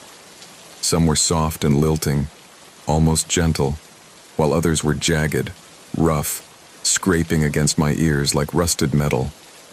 My name was among them, not just once, repeated, over and over, a chorus of unseen mouths speaking in unison, calling me, beckoning. I clenched my jaw, forcing myself to step back, my movements stiff and jerky, my fingers tightening around the leather-bound journal until the edges bit into my skin. The moment my foot touched the ground, something changed. The library groaned around me, the sound deep and hollow, as if the very structure of the building was shifting. The lights flickered in quick, stuttering bursts, shadows stretching unnaturally across the floor, reaching toward me with elongated fingers that twitched and curled. The bookshelves seemed taller now, the aisles narrower, closing in as if the space itself was shrinking, warping, trapping me. I turned, forcing my legs to move, pushing forward even as my instincts screamed that there was nowhere to go. The exit was locked. The doors wouldn't open. The phone was useless. But I couldn't just stand there waiting for whatever was creeping through the stacks to reach me. The whispering grew louder as I moved, following me, wrapping around me like invisible hands brushing against my skin. The air was thick, charged with something unseen, something watching. I kept my eyes forward, refusing to look at the bookshelves, refusing to acknowledge the flickering shapes shifting in the edges of my vision. But I felt them, moving, watching, waiting. Then I saw it. A desk. Not the front desk where I had started the night, not the neat, orderly workstation where I checked out books and handled returns. This was something else, something older. A wooden desk, pushed up against the far wall of the library, covered in a layer of dust so thick it looked untouched for years. Papers were scattered across the surface, some crumpled, others neatly stacked, their edges curled with age. And in the center, placed with deliberate care, was an open book. Not just any book. A book I had seen before. Margaret Holloway's journal. Except that was impossible. I was still holding it. My fingers were wrapped tightly around its cracked leather cover, my grip so tight that my knuckles ached. But there it was, lying open on the desk, its pages untouched by dust, the ink fresh as if it had just been written. My stomach twisted, nausea rising in the back of my throat. I glanced down at the journal in my hands, my pulse stuttering as I slowly opened it again, my fingers stiff with reluctance. The last entry was still there, the smeared ink, the frantic scrawl of Margaret's final message. The books are hungry, and they are learning how to open themselves. But below it, where the pages had once been blank, new words had appeared. Words I hadn't written, words I didn't want to read. It's too late. They've already started. I heard the sound of pages turning. Not one book. Not two. All of them. All at once. A rush of wind blasted through the library, strong enough to knock loose papers from the desk, strong enough to send dust swirling through the air like a living thing. The bookshelves groaned under their own weight, their wooden frames creaking and shifting as if something was pressing against them from the other side. The whispering had become something else now. Not just voices, but something deeper, something alive. The sound of ink bleeding, of words reshaping, of knowledge twisting into something that was never meant to be read. Then the first book fell. It hit the ground with a sickening slap, its pages flapping open, the ink sliding across the paper like liquid, forming new words, new sentences. Another book followed, then another. A cascade of them tumbling from the shelves, landing at my feet, each one flipping open, each one filled with words that hadn't been there before. I took a step back, my breath coming in ragged gasps, my heartbeat a frantic, uneven rhythm. The books weren't just moving anymore. They were opening. One by one, their covers cracked wide like mouths unhinging, their pages spreading like hungry jaws. And in the ink, in the shifting letters that twisted and reformed before my eyes, I saw something worse than words. I saw movement. The words weren't just writing themselves. Something was crawling out of them. The air in the library turned thick and heavy, pressing against my skin like an unseen weight, making every breath feel shallow and strained. The books lay open at my feet, their pages rippling as if stirred by an invisible wind, the ink within them twisting and curling, reshaping itself into something I couldn't understand. But I could see it, the movement, the shifting, the slow, deliberate emergence of something from between the lines, something forcing its way out of the words themselves. I stepped back, my legs stiff and unsteady, my body locked in the terrible realization that whatever had been trapped inside these pages was no longer bound. The books weren't just opening, they were releasing something that had been waiting. The first thing I saw was a hand. It was not flesh, not bone, but something else entirely. Something formed of ink and shadow, its fingers elongated and curling as it stretched upward from the pages, dripping black onto the wooden floor. The second hand followed, gripping the edges of the book, pulling as if the words themselves were a doorway. And then the head emerged, hollow, empty, a shifting void where a face should have been, a mass of letters and symbols writhing in an unreadable language, its form incomplete, yet unmistakably aware. The whispering became a chorus, a rising cacophony of voices overlapping and weaving together, their tones ranging from pleading to laughing to something that could only be described as hunger. The books around me began to tremble on their shelves, their spines cracking, their pages fluttering wildly as if gasping for breath. Run. The word echoed inside my mind, but my body refused to move. The ink-formed figure was pulling itself further from the book now, its limbs unfurling like something stretching after a long confinement. More books were shifting, more pages turning, more words breaking apart to form things that should not exist. The library itself seemed to be closing in, the shelves stretching impossibly tall, the rows folding into themselves like a labyrinth with no exit. I didn't think. I just moved. My feet barely touched the floor as I ran, my breath ragged, my pulse hammering in my ears, my vision swimming as I weaved through the narrow aisles, past the bookshelves that seemed to lean toward me, their wooden frames groaning as if they too had become something more than inanimate. I knew the doors wouldn't open. I knew there was no way out. But I had to try. I reached the front entrance and threw my weight against it, shoving, twisting the handle, pounding my fists against the wood. But it was like pushing against solid stone. The library wasn't just locked. It was sealed, as if I had never truly been meant to leave.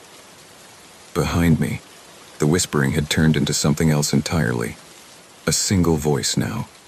One voice, deep and resonant, echoing through the vastness of the library, carrying with it the weight of centuries of knowledge, of stories untold, of words that had been waiting too long to be read. You belong to us now. The words weren't spoken aloud. They were inside me, threading through my mind like ink bleeding through paper, staining, seeping, settling in a way that could never be erased. The shadows stretched toward me, the ink-born figures emerging fully from the pages now, their forms shifting, incomplete yet purposeful, their faceless heads tilting as if observing their newest acquisition. The books had been hungry, and now they had me. The journal in my hands burned cold against my skin, and in one last desperate act, I flipped to the final page, my fingers trembling, my vision blurring as the ink shifted before my eyes, forming new words just for me. There is only one way out. Become a story. For a single moment, I understood. Margaret Holloway had never left. The others before her had never left. They had become part of the library, absorbed into its endless collection, their stories written into the very fabric of this place. And now it was my turn. The ink spread from the pages, crawling up my fingers, winding around my wrists like tendrils, seeping into my skin, pulling me in. My breath caught as the words poured into me, through me, filling the empty spaces in my mind with knowledge that was not mine, with voices that had been waiting for too long. The library did not take people. It took stories, and I was becoming one. The last thing I saw before the darkness swallowed me whole was my own name, written across the open pages of a book that had not been there before, its ink still wet, still shifting, still alive. And then, silence. The next morning, the library opened as usual.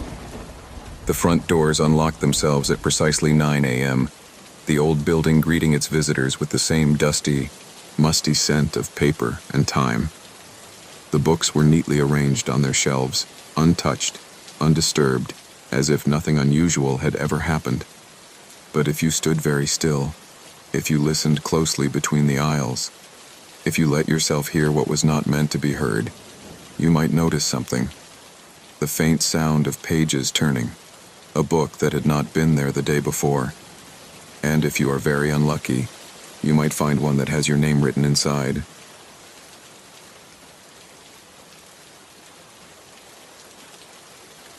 It started with a painting, just an old, dusty thing I found at a flea market, buried between rusted trinkets and yellowed paperbacks. I wasn't looking for it. I didn't even want it. But the moment I saw it, I knew I had to have it. The portrait was of a woman with pale skin, dark eyes, lips slightly parted as if she were about to speak. Her dress was deep crimson, the color of dried blood, and the background behind her was black as ink. Something about her expression made my skin prickle, but I told myself it was just the artist's skill. A painting that was realistic deserved to be admired. The seller was an old man with a face like cracked leather. He squinted at me when I picked it up, his lips pressing into a thin line. "You don't want that one," he muttered. I laughed, brushing the dust from the frame. "I think I do." His gaze flicked to the painting, then back to me. $10. A steal. I dug out a crumpled bill and handed it over before he could change his mind. As I turned to leave, he called out, his voice thin but urgent. "Don't look too long, and don't—" A coughing fit cut him off. I hesitated, waiting, but he just shook his head and waved me away. I should have listened. The painting was heavier than I expected. I lugged it home and set it against the living room wall, stepping back to admire it. In the dim light, the woman's eyes seemed even darker, almost hollow. The longer I looked, the more uneasy I felt, like she was staring straight through me. I shook off the feeling and went about my night. Ate dinner, watched TV. But no matter what I did, I couldn't shake the thought of those eyes. By bedtime, the feeling had settled into my bones. A strange, creeping sensation, like I wasn't alone. I turned off the lights and climbed into bed, convincing myself I was being ridiculous. It was just a painting, but as I lay there, the silence stretched too long, too thin. I tried to sleep, but I felt it. That awareness, that prickling on the back of my neck. Someone was watching me. I sat up, heart hammering. The room was dark, still. The only sound was my own breathing. But I knew. I knew the painting was in the other room, and I knew the woman's eyes had followed me here. I woke up in the middle of the night, my throat dry, my body stiff with the kind of unease that lingers after a bad dream. Except I couldn't remember dreaming. There was just this feeling, like I had surfaced from something heavy and dark, something I wasn't supposed to wake from.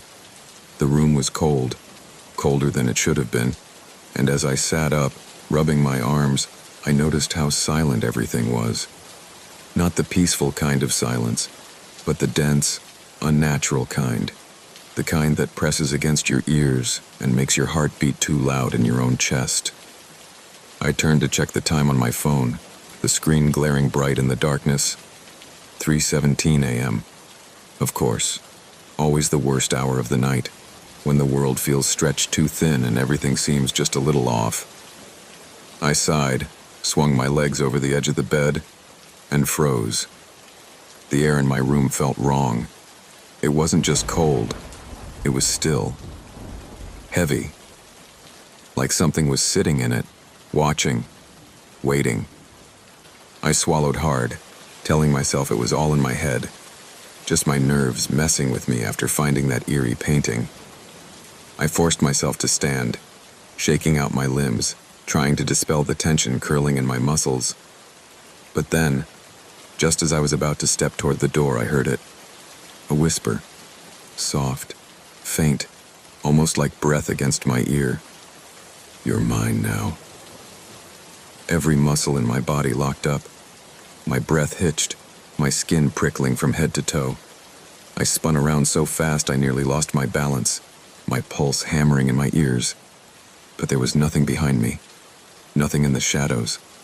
Just my empty room, the dresser, the bookshelf, the slightly open closet door. I could have sworn I felt something near me. I was shaking now, every inch of me alive with instinctive fear, the kind that didn't come from logic but from something deeper, something primal. I tried to laugh it off, tried to tell myself it was just a fragment of a dream I had already forgotten, but my legs were already moving, carrying me out of my room and into the hallway before I could think about it. The house was dark, the only light a sliver of moonlight filtering through the living room window. I had no real reason to check, no real reason to expect anything out of place, but I already knew what I was going to see before I stepped into the room. The painting was waiting for me. I had left it propped against the wall, leaning at an angle.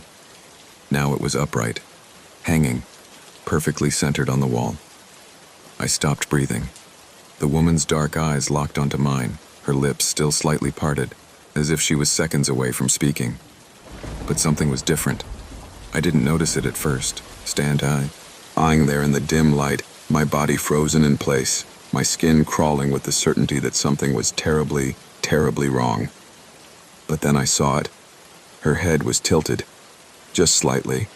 Not enough to be obvious, but enough that I knew. I hadn't imagined it. She had moved.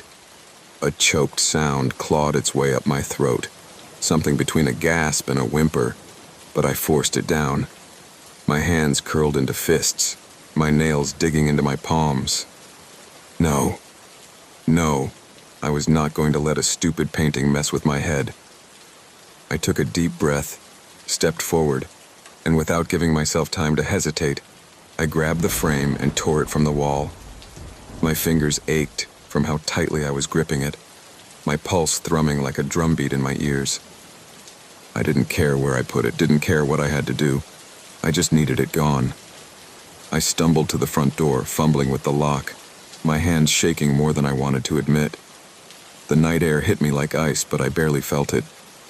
I crossed the porch in 3 steps and hurled the painting into the bushes without a second thought. I didn't wait to see where it landed. I turned back inside, slammed the door, locked it, bolted it for good measure. My breaths were coming too fast, too shallow. My skin felt tight, stretched too thin over my bones. I ran a hand over my face, through my hair, tried to shake off the feeling, but it clung to me like cobwebs. It was fine. It was out of the house. That was all that mattered. I forced myself to go back to my room, crawl into bed, pull the covers up to my chin like a child afraid of the dark. Stupid. I was being so stupid. But still, it took me hours to fall asleep. And when I finally did, I dreamed of her. She was standing at the foot of my bed, watching. I woke with a sharp gasp, the air in my lungs feeling too thin, as if something heavy had been sitting on my chest all night. My skin was damp with sweat, my hands clenching the sheets so tightly that my fingers ached. The dream, the memory of it, clung to me like a film of something sickly and wrong. I could still see her, the woman from the painting, standing at the foot of my bed, her dark eyes locked onto mine, her lips barely parted as if she had been about to speak, but had stopped herself at the last moment. For several long seconds, I couldn't move. My body remained frozen in place, my heart hammering wildly against my ribs, my ears straining against the silence. The house was quiet, too quiet, as if it were holding its breath, waiting for something. I swallowed hard, trying to shake the lingering feeling of being watched, trying to convince myself that it had just been a dream, just my overactive imagination playing tricks on me, just stress, exhaustion, paranoia, anything but what it really felt like. I forced myself to sit up, rubbing at my face, willing away the lingering unease. The morning light was filtering weakly through the curtains, pale and cold, casting long, sharp shadows along the walls. I glanced toward my bedroom door, half expecting to see something standing there, waiting. But there was nothing. Just the empty hallway beyond, just the stillness of the house. Taking a deep breath, I swung my legs over the edge of the bed and stood, my muscles stiff, my skin still tingling with residual fear. I needed water. I needed to shake this feeling, to remind myself that I was fine, that I was alone. I stepped into the hallway, my bare feet silent against the wooden floor, my ears still ringing with the phantom echo of my dream. The house felt strange. Not different, not exactly, but not right either. The air was thick with something I couldn't name, something that made my skin prickle, that made my every movement feel watched. I tried to ignore it as I made my way to the kitchen, pushing down the nagging sense of unease clawing at the back of my mind. But then I stopped so suddenly that my breath caught in my throat, my stomach dropping into a cold, hollow pit. The painting. It was hanging on the living room wall, exactly where it had been the night before. For a long moment, I couldn't breathe, couldn't think, couldn't do anything but stare at it. My heart thudding painfully against my ribs, my hands trembling at my sides. No, I had thrown it out. I had taken it outside, tossed it into the bushes, slammed the door behind me. I knew I had. I remembered the weight of it in my hands, The rough texture of the frame against my fingers, the way the night air had stung my skin. I had thrown it away. And yet, here it was, hanging, centered, perfectly aligned. Her eyes met mine, dark and endless, her lips still slightly parted in that almost smile, that almost whisper. But there was something else now, something I hadn't noticed before, a shift so subtle that I wouldn't have seen it if I hadn't been looking so closely. Her head, it was tilted just a little more. I took a step back, my pulse roaring in my ears, my body screaming at me to move, to do something, to run. But I couldn't. I could only stare, my mind racing, trying to find some rational explanation. Maybe I had imagined throwing it away. Maybe I'd been half asleep, disoriented, dreaming even. Maybe I had only thought I had taken it outside, and in reality, I had never moved it at all. But even as I tried to convince myself, I knew the truth. The painting had come back. I forced myself to move, to swallow the rising panic in my throat, to take slow, deliberate steps toward it. My hands trembled as I reached out, fingers brushing against the cold, smooth surface of the frame. It was real. Solid. Not some illusion, not some trick of the light. It was really here. I didn't know what to do. Throwing it away hadn't worked. Would burning it? Would smashing it? Would anything? A sharp chill crawled down my spine, and I turned away abruptly, my breathing uneven, my skin crawling with the undeniable sensation of eyes on my back. I needed to leave. Needed air. Needed to be anywhere but here. I grabbed my keys and my phone and all but bolted for the door, shoving my feet into my shoes without bothering to tie them. The moment I stepped outside, the tension in my chest eased just slightly, the morning air crisp and cool against my skin. I inhaled deeply, trying to shake the lingering dread curling in my stomach, trying to convince myself that I was safe, that it was just a painting. But as I turned to lock the door behind me, something caught my eye, something that made my blood run cold all over again. There, in the reflection of the window, just barely visible against the glass, a shadow, standing right behind me. I didn't turn around. I couldn't. My fingers were frozen against the lock, my breath caught somewhere in my throat, my entire body rigid with a kind of fear I had never known before. The shadow in the window wasn't mine. It was taller, leaner, its shape unfamiliar and wrong. It stood perfectly still, just behind me, so close that if I moved even an inch, I would feel it. I wanted to run, to bolt down the steps and into the street, but something deep inside me whispered that if I moved too fast, if I acknowledged it, if I gave in to my fear, it would do something worse. I forced myself to breathe, slow and steady, even though my lungs felt too tight and the air too thin. My fingers trembled as I finished turning the lock, my movements deliberate, careful. My mind screamed at me to turn, to look, to face whatever was behind me. But every instinct I had told me not to. Instead, I took a single step forward, toward my car, as if nothing was wrong. Another step. Another. Then I saw it move. Not in the window this time, not just a reflection. Out of the corner of my eye, a flicker of motion where nothing should have been. My body reacted before my mind could process it. I lunged forward, nearly tripping over myself as I scrambled for my car door. My hands fumbled with the handle, slick with sweat, and for a terrible second, I thought it wouldn't open.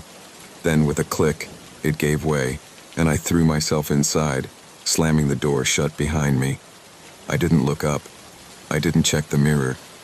I didn't let myself see if something was standing outside my window. I just turned the key in the ignition with shaking hands and pulled out of the driveway so fast my tires screeched against the pavement. Only when I was several blocks away, my breaths coming in ragged gasps, my heart still slamming against my ribs, did I dare to glance in the rearview mirror. Nothing. Just the empty road behind me, lined with quiet houses and swaying trees. No shadow, no figure. But I knew. I knew it had been there. I didn't have a plan, no destination in mind, only the desperate need to be anywhere but my house. My thoughts raced in frantic looping circles, trying to make sense of what was happening, trying to convince myself that I wasn't losing my mind. The painting had come back. It had moved. The woman in it had moved. And now, something was in my house, watching me, following me. I drove aimlessly, my fingers gripping the wheel so tightly that my knuckles ached, my pulse a steady throb in my temples. I needed help. I needed someone to tell me I wasn't crazy. I considered calling a friend, considered going to someone's house. But what would I even say? That my flea market painting was haunted? That a shadow had been standing behind me in my own home? They would laugh, or worse, they would believe me. And if they believed me, if they acknowledged it, then it would be real. Instead, I found myself pulling into the parking lot of a local diner, one of those old places with faded red booths and the smell of burnt coffee soaked into the walls. It was nearly empty, just a waitress behind the counter and a man in the farthest booth, hunched, over a newspaper. The fluorescent lights buzzed softly overhead, the hum filling the silence. I slid into a booth by the window, my body still tense, my nerves thrumming with lingering panic. The waitress came over, a middle-aged woman with tired eyes and a notepad in hand.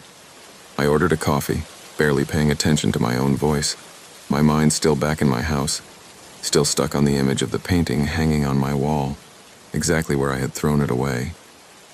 The coffee came, steaming and bitter, but I barely touched it. My fingers tapped restlessly against the table, my leg bouncing beneath it.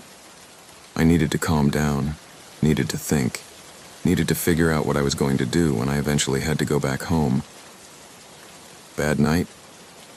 The voice startled me so badly that I nearly knocked over my coffee.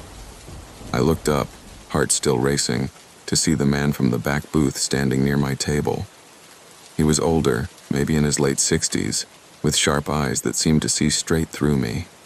His clothes were worn but clean, a heavy jacket draped over one shoulder. I swallowed, my mouth dry, not sure what to say. Something like that. He nodded, as if he already knew. You got a painting, don't you? My blood turned to ice. For a moment I couldn't speak, couldn't move. The words didn't make sense, and yet they made perfect, horrible sense. He knew. I forced my voice to work, though it came out hoarse. How did you... I've seen it before. His expression was grim, his mouth set in a hard line. He pulled out the chair across from me and sat without asking. And if you've got it now, then you don't have much time. The diner suddenly felt too small, the walls too close, the air too warm. I swallowed, gripping the edge of the table to ground myself. What do you mean? He leaned forward slightly, lowering his voice.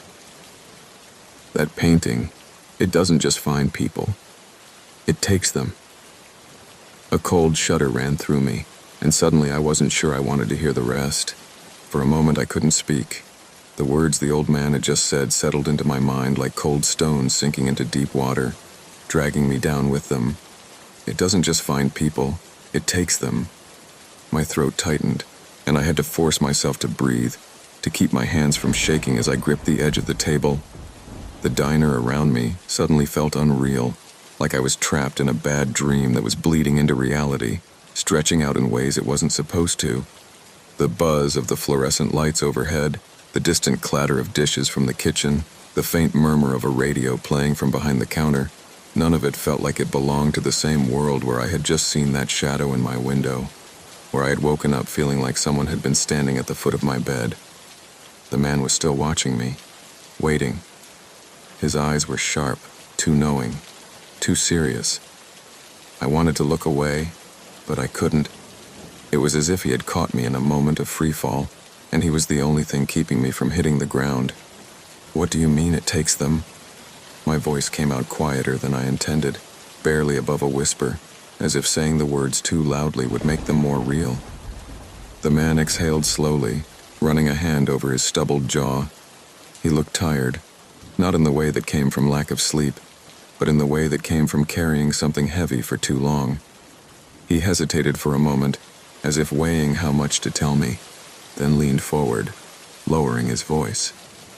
"That painting," he said, his fingers tapping once against the tabletop. "It's not just a painting. It's a doorway." A laugh almost escaped me, sharp and humorless, but I swallowed it down because something in his expression told me he wasn't joking.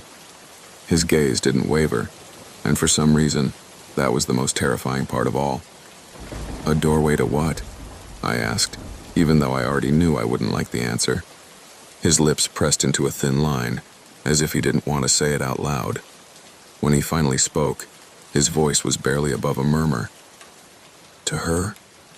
The diner felt colder suddenly, as if the warmth of the coffee in front of me had drained away completely. My stomach twisted, my pulse hammering in my throat. I didn't have to ask who he meant. I could still see her, the woman in the painting, the way her head had tilted just slightly when I saw her last, as if she had been listening. I forced myself to swallow, my hands gripping my knees beneath the table to keep them from trembling. "Who is she?" The man sighed, rubbing his temples as if the weight of that question alone exhausted him. "No one knows for sure," he said after a pause. "Some say she was the artist's wife, some say she was his muse, some say she wasn't ever really a person at all. But what I do know is that the artist..." He hesitated, glancing around as if to make sure no one else was listening. "He didn't just paint her, he trapped her. Or maybe she trapped him." I felt a chill slither down my spine, like an unseen hand trailing its fingers along my skin. "The artist," I said slowly, my voice barely steady. "You mean the one who killed his family?" The man finished for me, his expression grim. "Yeah, that one." A sick, twisting feeling curled in my stomach. I had read about it, the article, the one I had found when I first started looking into the painting, when I first realized something was wrong. The artist had gone mad, had butchered his wife and daughter before vanishing completely, leaving nothing behind except his final, unfinished painting, the one I had brought into my home. I felt suddenly lightheaded, like the walls around me were tilting, the ground beneath me unstable. My fingers dug into the fabric of my jeans, my nails pressing deep enough to leave marks. I needed to get rid of it. "I threw it out," I said, more to myself than to him, as if saying it aloud would somehow make it true. "I took it outside. I threw it into the bushes, but when I woke up..." My throat closed up. "It was back." The man nodded, like he had expected that answer. "It always comes back." The weight of those words settled on my chest like a stone. I looked at him, forcing myself to meet his eyes, searching for something, an answer, a way out, anything. Then how do I stop it? For the first time, the man hesitated. "There's only one way," he said finally, his voice quieter now, heavier. "You have to finish it." The words didn't make sense at first. Finish it. As if the painting was something that could be completed. As if it was something that had simply been left undone, rather than something that should never have existed at all. I opened my mouth to question him, to demand an explanation, but before I could, something changed. The air in the diner shifted, the temperature dropping so suddenly that I saw my own breath fog in front of me. The fluorescent lights above flickered once, then twice, then went dark, plunging the diner into silence, into shadows. I couldn't see the man anymore. I couldn't see anything. And then, from somewhere in the darkness, I heard it. The sound of a paintbrush dragging across a canvas. Slow, deliberate, and close, too close. For a moment there was nothing but the sound of my own breath, shallow and uneven, echoing too loud in the darkness. The diner was gone, swallowed whole by the sudden, unnatural blackness that pressed in from all sides, thick and suffocating. like ink spilled across a page. I couldn't see the man sitting across from me anymore. I couldn't see the booth, the counter, the door. I couldn't even see my own hands. But I could hear it. That slow, deliberate scrape of a paintbrush dragging across canvas. It came from everywhere and nowhere all at once. A sound too close and too distant in the same breath. A sound that filled the empty space between my ribs and settled deep into my bones. I wanted to speak, wanted to call out to the man, to ask if he was still there, if he was hearing it too, but my throat was tight, locked up with something too close to terror to name. The darkness around me felt alive, shifting in unseen ways, pressing in closer with every passing second. And then, just as I was about to force myself to move, to run, to do something, the lights flickered back on. The diner snapped back into existence around me like nothing had happened. The red booths, the counter lined with napkin dispensers, the humming refrigerator in the back. The old man was still sitting across from me, but something had changed. He was staring at me now, his expression taut, his hands clenched into fists on the table. He had heard it too. I swallowed hard, forcing my voice to work, though it came out hoarse, unsteady. "Did you hear that?" He nodded slowly, his face paler than before. "She's getting closer." I didn't need to ask who he meant. I stood too fast, my chair scraping loudly against the floor, my pulse a hammer against my ribs. "I need to go." The man didn't try to stop me. He just watched as I fumbled for my keys, my hands shaking so badly I nearly dropped them. "You have to finish it," he said again, his voice steady despite the weight behind the words. "It's the only way." I didn't respond. I turned and hurried out of the diner, the bell above the door jangling violently behind me. The night outside felt sharper somehow, the air carrying a strange electric charge, like the air before a storm. My car was exactly where I had left it, the driver's side door still unlocked from when I had left in such a hurry. But something felt wrong. The closer I got, the heavier the air became, thick with an invisible pressure that made every step feel harder than the last.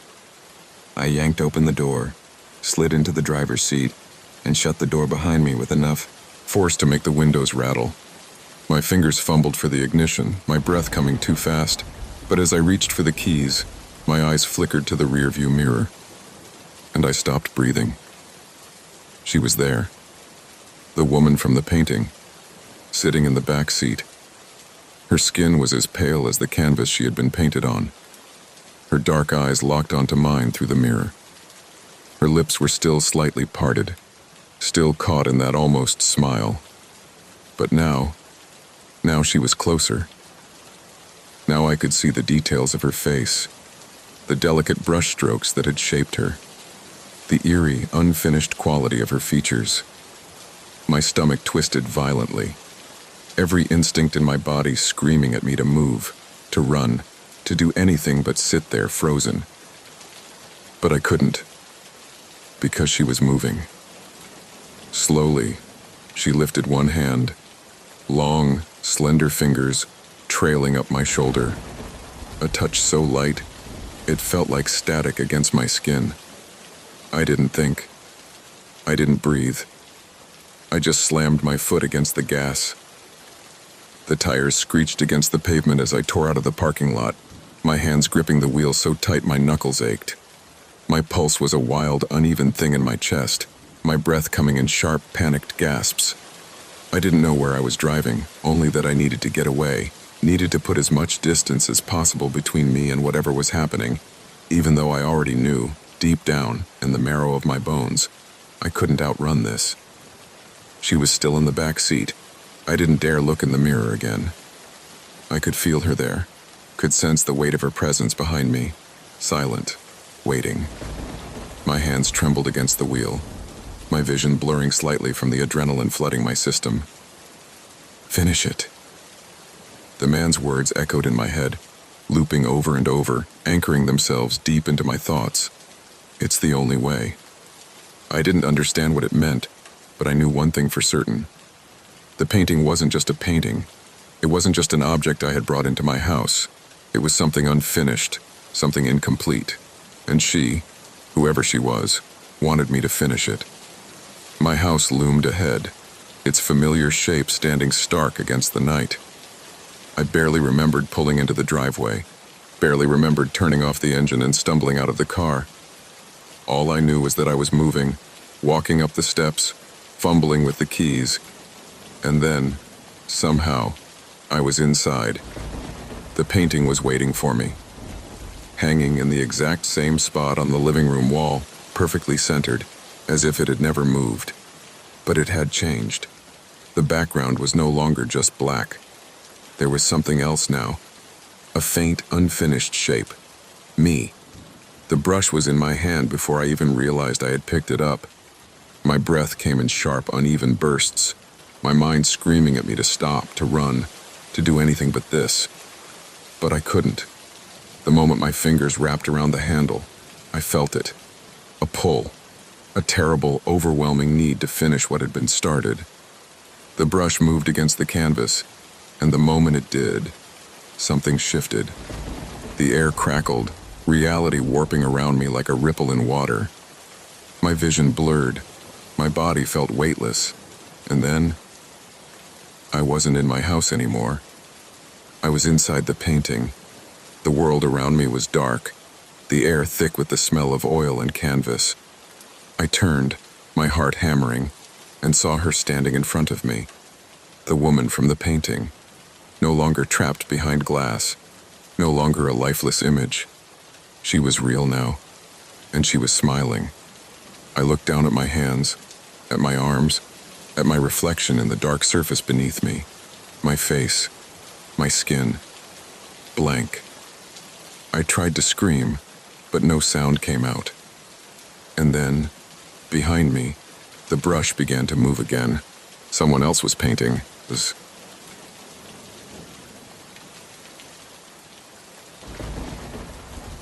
Have you ever taken the last train home? It's different from the others. There's something about it, something in the way the air feels heavy when you step inside, the way the doors close just a little too quickly behind you, like they don't want to let you back out. Most people don't notice, but I do. Maybe it's because I hate waiting. I'm always watching the time, tapping my foot, checking my phone even when I know there's no new messages. I like things to run on schedule. And that night, I just wanted to get home. The platform was nearly empty when I arrived, just a few other stragglers waiting under the dim, flickering lights. The schedule board above me glowed with a faint, buzzing hum, the letters shifting sluggish. Last train, 11:45 p.m. It was the only one left. I exhaled sharply, shoving my hands into my jacket pockets, and glanced at the tracks. The tunnel beyond was completely black, like looking into the mouth of something vast and silent. When the train finally arrived, it pulled in without a sound.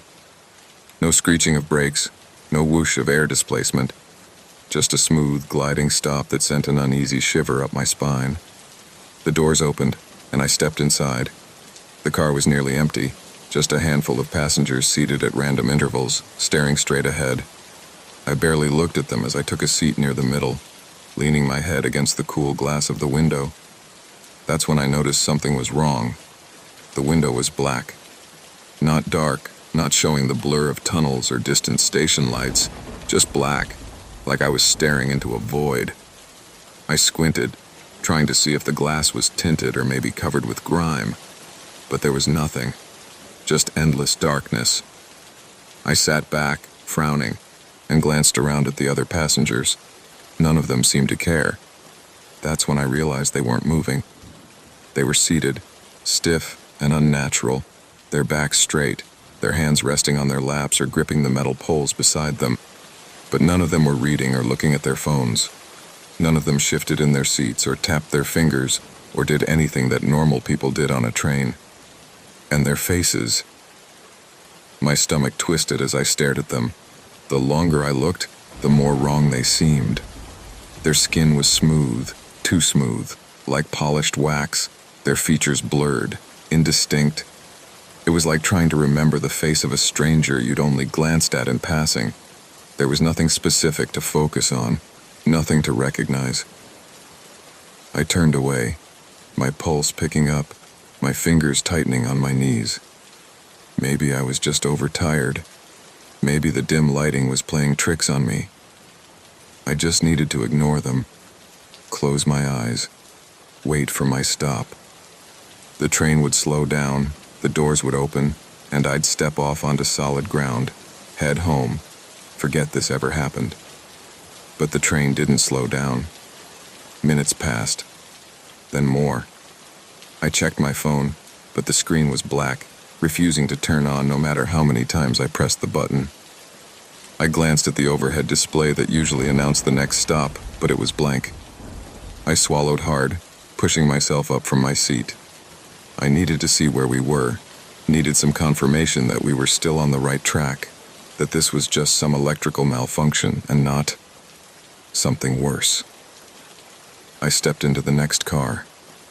It was empty. The seats were unoccupied, the poles bare, but the floor was wet. A dark, glistening sheen stretched across the aisle, soaking into the fabric of the seats, reflecting the dim overhead lights in uneven ripples.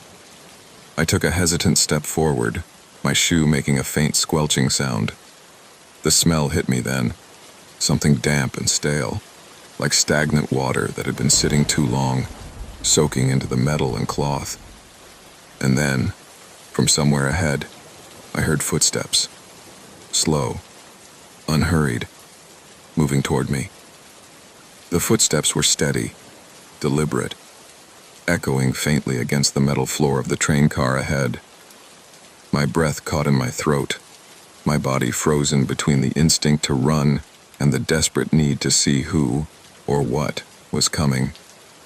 The wet floor beneath my feet felt colder now, the moisture seeping through the fabric of my shoes, making my skin crawl. I stepped forward, slow and hesitant, my heart hammering in my chest. The train car ahead was dimly lit, the flickering overhead bulbs casting long, shifting shadows along the seats. I strained my eyes, trying to catch a glimpse of movement beyond the doorway, but all I could see was the endless stretch of empty seats, their dark upholstery slick with the same wetness that covered the floor. Then, the footsteps stopped. I held my breath. The silence that followed was suffocating, stretching on too long, as if whoever, or whatever, was ahead, was waiting for me to make the next move. My fingers clenched at my sides, my nails digging into my palms, grounding me. I swallowed hard, forcing myself to speak. Hello? My voice sounded small, swallowed by the thick stillness of the train car. No response. I took another step forward. The wet floor made a faint squelching noise beneath me, and the sound sent a shudder through my body. I glanced down, my stomach twisting as I noticed the liquid more clearly under the flickering light. It wasn't just water. It was darker, thicker. I reached the threshold of the next car, my fingers gripping the cold metal of the doorway as I leaned forward, peering inside. The rows of seats stretched ahead, empty, untouched, except for one. Someone was sitting near the far end of the car. Their posture was unnervingly rigid, their hands folded neatly in their lap, their face turned toward the window. Something about them felt off, but I couldn't put it into words. It was the way they sat too still, the way the dim light barely seemed to touch them. The air in the train felt colder, heavier, pressing down on me like invisible hands. I cleared my throat, taking another step forward. Hey, do you know when the next stop is? No answer. They didn't even turn to acknowledge me. I hesitated, glancing at the window they were staring at. It was black, just like mine had been. A void where the outside world should be. My pulse quickened. I shifted, inching closer, my breath shallow. That was when they moved. Not in the way a person should. Not in the slow, natural shift of someone reacting to a sound. It was sharp, unnatural, like a puppet being yanked upright by invisible strings. Their head turned toward me in a single jerking motion, their shoulders stiff, their entire body following the movement a second too late. I felt my stomach drop, a wave of cold terror washing over me as I finally saw their face, or rather the absence of one. Their skin was smooth, featureless, devoid of eyes, nose, or mouth, as if their face had been erased, wiped clean like a smudged page. My breath hitched, my legs locking in place as the figure shifted slightly, as if studying me despite having no eyes to do so. Then, in a voice barely above a whisper, they spoke. "You're on the wrong train." My body reacted before my mind could catch up. I stumbled back, my foot sliding against the wet floor, my heart pounding so violently I could feel it in my throat. The faceless figure remained perfectly still, their heads still tilted, their voice still lingering in the heavy air between us. I turned and ran. The train car blurred around me, the flickering lights flashing in my peripheral vision as I bolted through the doorway, back into the previous car. My hands fumbled against the walls, seeking something solid, something real, as I stumbled over my own steps.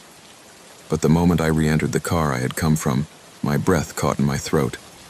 The seats weren't empty anymore. Passengers filled the rows, sitting stiffly, silently, all facing forward. Their waxy, smooth faces turned slightly, just enough for me to know that they were aware of me, that they were watching.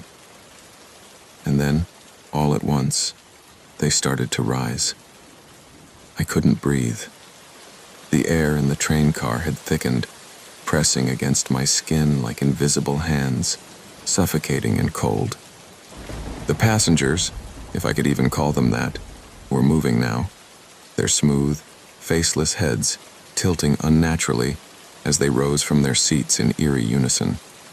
Their bodies shifted stiffly, like mannequins being pulled into motion, their hands hanging limply at their sides.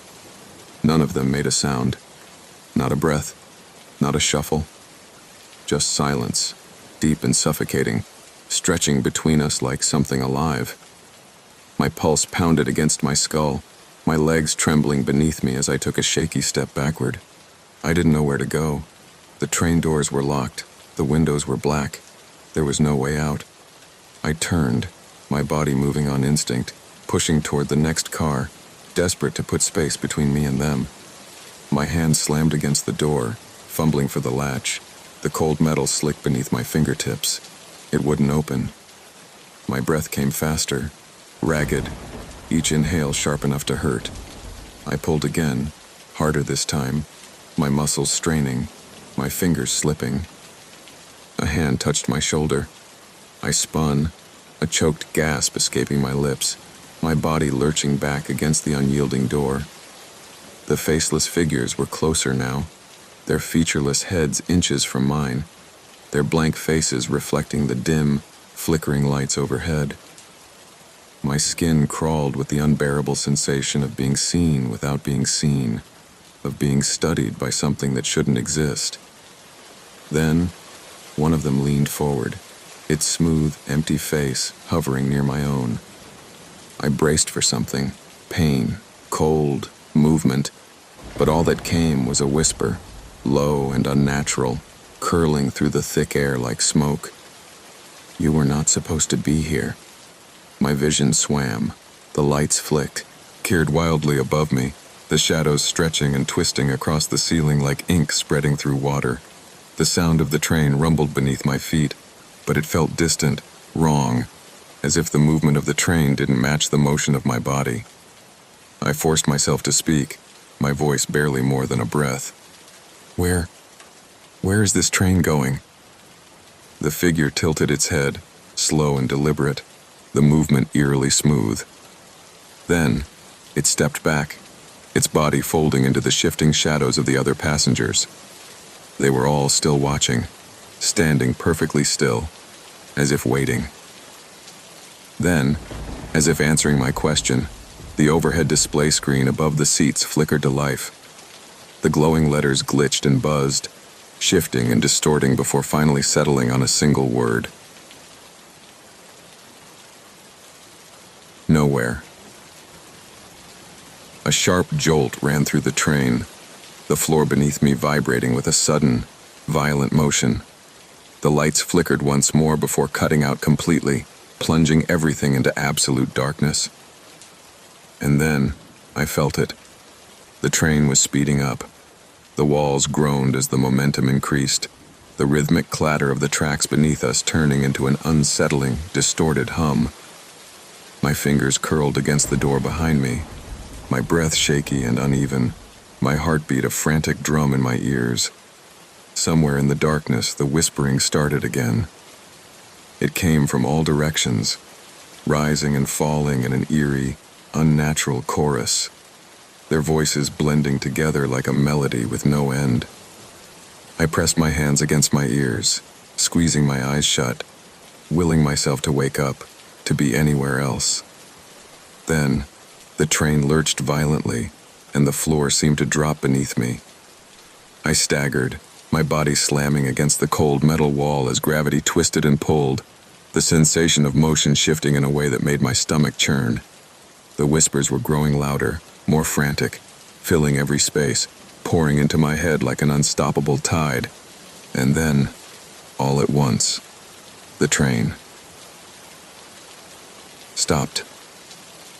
Not gradually, not with the familiar slowing ease of a normal station arrival. It was abrupt, violent, as if something had reached out and grabbed the entire train. Yanked it to a halt. The impact sent me sprawling forward, my hands slamming against the floor, my vision blurring as the air was knocked from my lungs. For a moment, there was silence. No movement, no whispering. Just a deep, suffocating stillness that made my ears ring. And then, with a slow, mechanical hiss, the train doors opened. I lifted my head, my breath shaky, my entire body trembling. Outside the doors, there was no platform, no city, no recognizable landmarks. There was only darkness, endless, stretching darkness, like a vast, open void waiting just beyond the threshold. The air that drifted in was cold, carrying with it a scent I couldn't quite place. Something old, something that had been waiting for far too long. And then, one by one, the faceless passengers began to step off the train. I watched in horror as the passengers moved, their bodies shifting with the eerie smoothness of puppets pulled by invisible strings. They stepped off the train one by one, vanishing into the blackness beyond the doors without hesitation, swallowed by the emptiness that stretched out in all directions. There was no station platform, no tracks, no walls, no ceiling. Just a vast, endless void that seemed to hum with something unseen, something ancient. I pressed my back against the cold metal of the train's interior, my breath quick and shallow, my heart hammering in my chest. Every rational part of me screamed that this was impossible, that none of this could be happening, that I had fallen asleep and was caught in some feverish nightmare. But nightmares didn't make your skin prickle with the sensation of being watched. Nightmares didn't chill your bones with the kind of cold that felt like it was burrowing into your very being. The last of the faceless passengers reached the open doorway and paused, its head tilted slightly, as if sensing my presence, though it had no eyes to see me. My entire body tensed as it turned, facing me directly, its featureless face unreadable, its posture too still, too precise. Then in that same whispering voice, layered and hollow, it spoke. "You should not be here." I felt my stomach twist violently, a wave of nausea rising in my throat. The air around me thickened, pressing down like unseen hands, making it harder to breathe. My fingers dug into the fabric of my jacket as I fought the overwhelming urge to collapse, to give in to whatever this place wanted from me. I tried to speak, but my voice caught in my throat, my words strangled by the oppressive silence. The figure stood there for a moment longer, Then, without another sound, it turned and stepped off the train. The second it disappeared into the void, the doors slammed shut.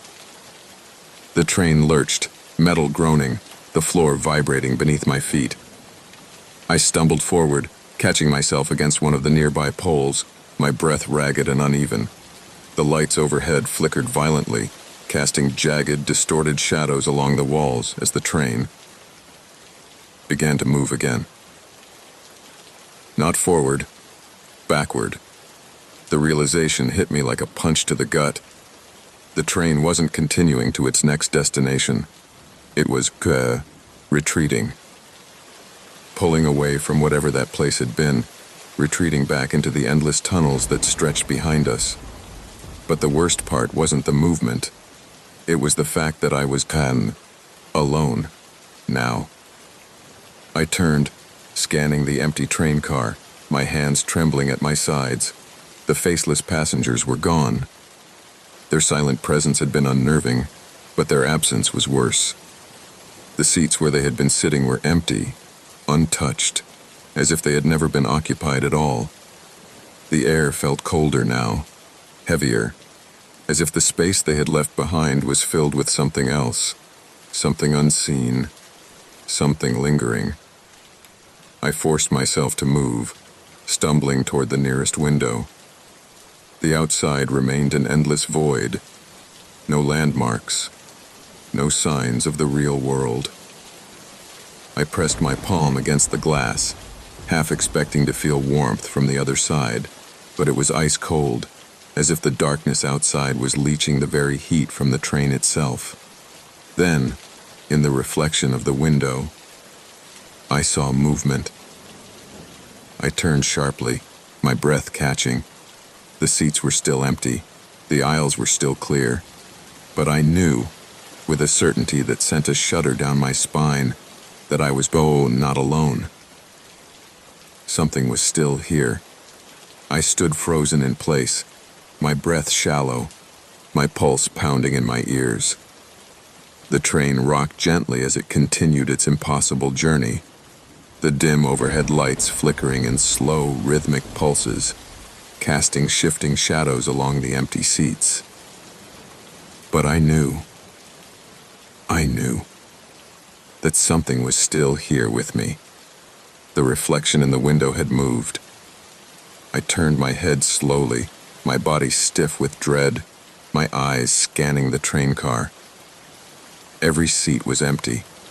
Every aisle was clear. The air around me was unnaturally still, thick with something I couldn't name. But that creeping, gut-wrenching feeling of being watched hadn't gone away. I swallowed hard, stepping cautiously into the next row of seats, my hands clenched into fists at my sides. The train car stretched ahead, identical to the last, rows of vacant seats lining each side, poles gleaming dully under the weak light. I forced my legs forward, my footsteps soft against the metal floor, every nerve in my body screaming at me to turn around, to run, to wake up from this nightmare that refused to end. Then I heard it. A breath. Not mine. It was faint, almost imperceptible, but unmistakable. A soft, measured inhale, slow and deliberate, coming from somewhere close. My throat tightened, my skin prickling with cold fear. I turned a corner and stopped. A single passenger was sitting near the back of the train car. I hadn't seen them before. I had been alone.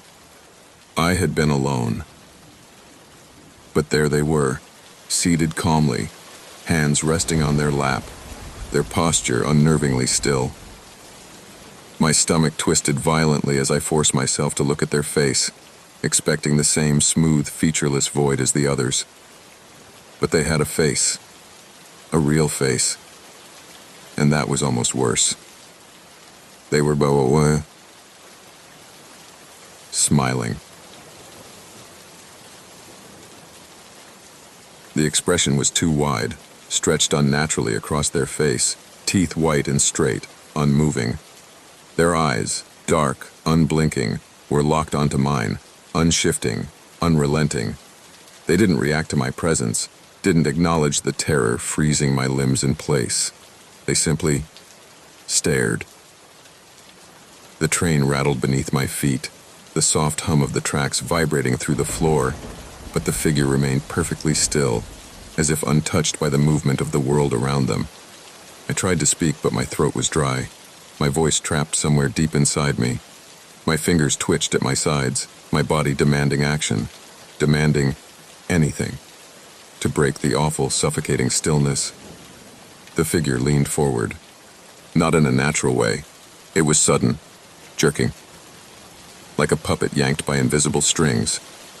One moment they were seated, the next their face was inches from mine, their smile never changing, never shifting, their dark eyes swallowing every flicker of light around them. A voice, their voice, whispered, low and sharp, curling through the stale air like something alive. "You don't belong here." My breath caught in my chest, my muscles locking in sheer, ice-cold terror.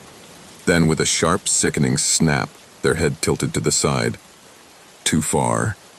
The bones in their neck bending at an impossible angle, their grin never faltering, never fading. And then they reached for me. I didn't. To think so. My body reacted before my mind could catch up, shoving me backward so fast that I nearly tripped over my own feet. The figure's outstretched hand just barely missed me, its fingers lingering in the air for a moment, hovering unnaturally as if it had expected me to stay still. The smile never wavered, stretched too wide, too wrong. The eyes locked onto mine with an intensity that made my skin crawl. The train lurched violently beneath me, the lights overhead flickering in rapid, stuttering bursts, plunging the car into darkness between flashes of dull yellow light. The air thickened, pressing against my chest like a weighted blanket, making it harder to breathe, harder to think. The figure remained where it was, frozen mid-motion, its head still tilted at that unnatural angle, its fingers twitching as if resisting some unseen force. Then, it moved again. Not in the way a person should. It didn't step forward or shift its weight. It simply jerked. Its entire body snapping closer in an instant, covering half the distance between us in the blink of an eye. 1 second it was where it had been, the next it was too close. Its face mere inches from mine, the scent of something old. Something that had been left in the dark for too long filled my nostrils.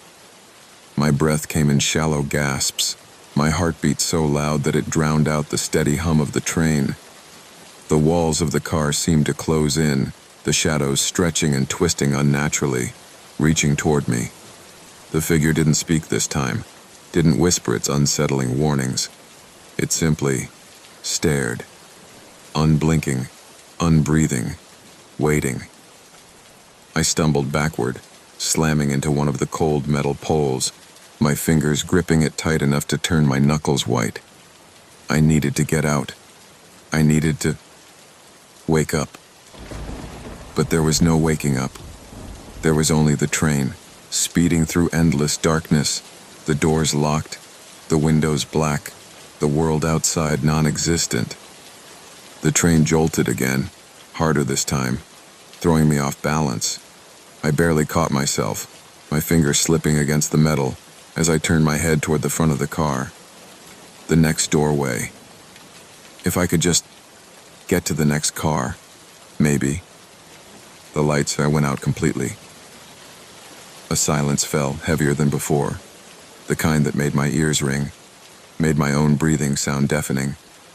For a split second I thought, hoped, that maybe the figure was gone, that maybe whatever force controlled this place had reset the nightmare, would let me pretend for a little longer that none of this was real. Then, I heard it, right next to my ear, the voice. "You can't leave." A hand clamped around my wrist. I screamed. Blind panic overtook me as I wrenched my arm back. the grip unnaturally strong, like cold iron wrapped around my bones. My body twisted violently, my shoulder nearly dislocating from the force, but I didn't care. I had to, get away. My free hand swung wildly in the darkness, colliding with something solid and wrong. The sensation like hitting wet paper stretched over brittle sticks. The fingers let go. I didn't stop to think. I bolted. My hands slammed into the door at the far end of the car, fingers scrambling for the latch. My breath was ragged, my vision blurred with panic. But I found it, wrenched it open, and threw myself through. The door slammed shut behind me, sealing the space between us. I stumbled forward into the next car, gasping, my legs nearly giving out beneath me. The lights here were dim, flickering lazily, the overhead displays still blank. I turned back, pressing my body against the door, expecting, dreading, that the figure would be standing right on the other side. But the window in the door was black. Not dark. Not empty. Black. Like something had swallowed the space behind it whole. I stood there, my breath coming in short, uneven bursts, my hand still trembling on the latch. The train kept moving, the steady hum of the tracks beneath me the only sound in the suffocating quiet. Then I noticed something. There was only one more door ahead of me. Just one.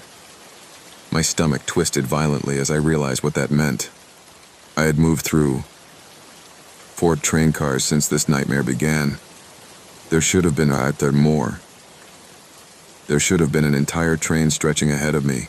More cars, more places to run, more chances to escape. But there weren't. There was only this one last door. And beyond it, the conductor's cabin. I swallowed hard, my throat dry, my hands still shaking. I didn't want to open it. I knew. Something was waiting for me on the other side, but I was out of options. I stood there for what felt like an eternity, my back pressed against the cold metal of the door I had just slammed shut, my breath coming in uneven, ragged gasps. My legs felt weak, my entire body, trembling from exhaustion, fear, or both. The air inside the train car was thick, heavy with something unseen, something pressing in from all sides. The only thing ahead of me now was the final door, the entrance to the conductor's cabin. I didn't want to open it. Every instinct screamed at me to turn back, to find another way, to do anything except step forward. But there was nowhere else to go. The other cars were gone, swallowed by whatever was lurking in the darkness behind me. I could feel it there, waiting, pressing against the closed door like a weight I couldn't see, like something breathing just out of sight. I swallowed hard, forcing myself to move. My fingers shook as I reached for the latch, hesitating for the briefest moment before gripping the cold metal and pulling. The door resisted at first, as if it didn't want to open, but then, with a sudden lurch, it gave way.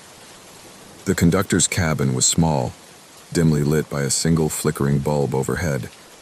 The walls were lined with switches and levers, dials that spun lazily on their own, gauges that twitched erratically as if caught between 2 different realities. The windshield at the front of the train was black, just like the windows in the passenger cars. No tracks, no landscape, nothing beyond it but a void stretching forever. And in the center of the room, sitting with its back to me, was the conductor. For a moment, I thought, hoped, that maybe, finally, I had found someone real, someone who could explain what was happening, someone who could stop this. I took a hesitant step forward, my voice barely above a whisper. Please, I need to get off this train. The figure in the chair didn't move. I took another step. Where is this train going? Still, nothing. A terrible, suffocating silence filled the room, pressing down on me, making my skin prickle. My fingers clenched at my sides, my breath shallow and unsteady. I could feel something was wrong. I had felt it from the moment I stepped onto this train, but this was different. This was worse. I reached out, my hand hovering just above the figure's shoulder. My skin burned with the overwhelming certainty that the second I touched it, everything would fall apart. And then the figure turned. Not slowly, not naturally. It spun around all at once, as if yanked by invisible strings, its body twisting too fast, too sharply. I staggered back, my stomach lurching as my eyes locked onto its face. Or rather, what should have been its face. There was nothing there. Just smooth, pale skin stretching where eyes, nose, and mouth should have been. An empty void where expression should have existed. But even without features, even without a mouth, I heard its voice. Not out loud. Inside my head. "You have arrived," the train gear screeched. A violent, ear-splitting sound tore through the air, metal grinding against metal, the floor beneath me shaking so violently that I was thrown forward. The world spun, the walls warping, the lights bursting in a shower of sparks. I hit the ground hard, my vision blurring, my skull ringing from the impact. My fingers scraped against the metal floor, my body rolling uncontrollably as the train shuddered, twisted, stopped. And then, silence. I gasped for breath, my head throbbing, my body aching as I forced myself to sit up. The train was still. The air was heavy with the scent of something burnt, something old. My hands trembled as I pressed them against the floor, pushing myself onto unsteady legs. The doors were open. I turned slowly, my stomach twisting into knots as I stared at the exit, at the empty platform beyond. The station was abandoned. No people, no announcements, no sound except for the faint buzzing of old, flickering lights overhead. The walls were cracked, the tiled floors covered in a thin layer of dust, as if no one had set foot here in decades. I took a shaky step forward, my shoes scuffing against the tiles, my breath coming in slow, uneven gasps. Then I saw the sign. It was rusted, the letters faded, but the words were still clear, still waiting for me to read them. Welcome to nowhere. A cold dread settled deep in my stomach. I turned back toward the train, half expecting to see the faceless conductor still sitting there, still waiting. But the cabin was empty. The seats were empty. The train was empty. And then, with a soft, mechanical hiss, the doors closed. I lurched forward, my hands slamming against the cold metal, my fingers clawing at the edges. But it was too late. The train was moving again, gliding smoothly out of the station, disappearing into the endless black tunnels beyond. I was alone. The station stretched out in all directions, its walls marked with signs I couldn't read, symbols I didn't understand. The air was thick, heavy, filled with an eerie stillness that made my skin crawl. And then, from somewhere deep within the empty corridors, I heard it, the sound of footsteps, coming closer.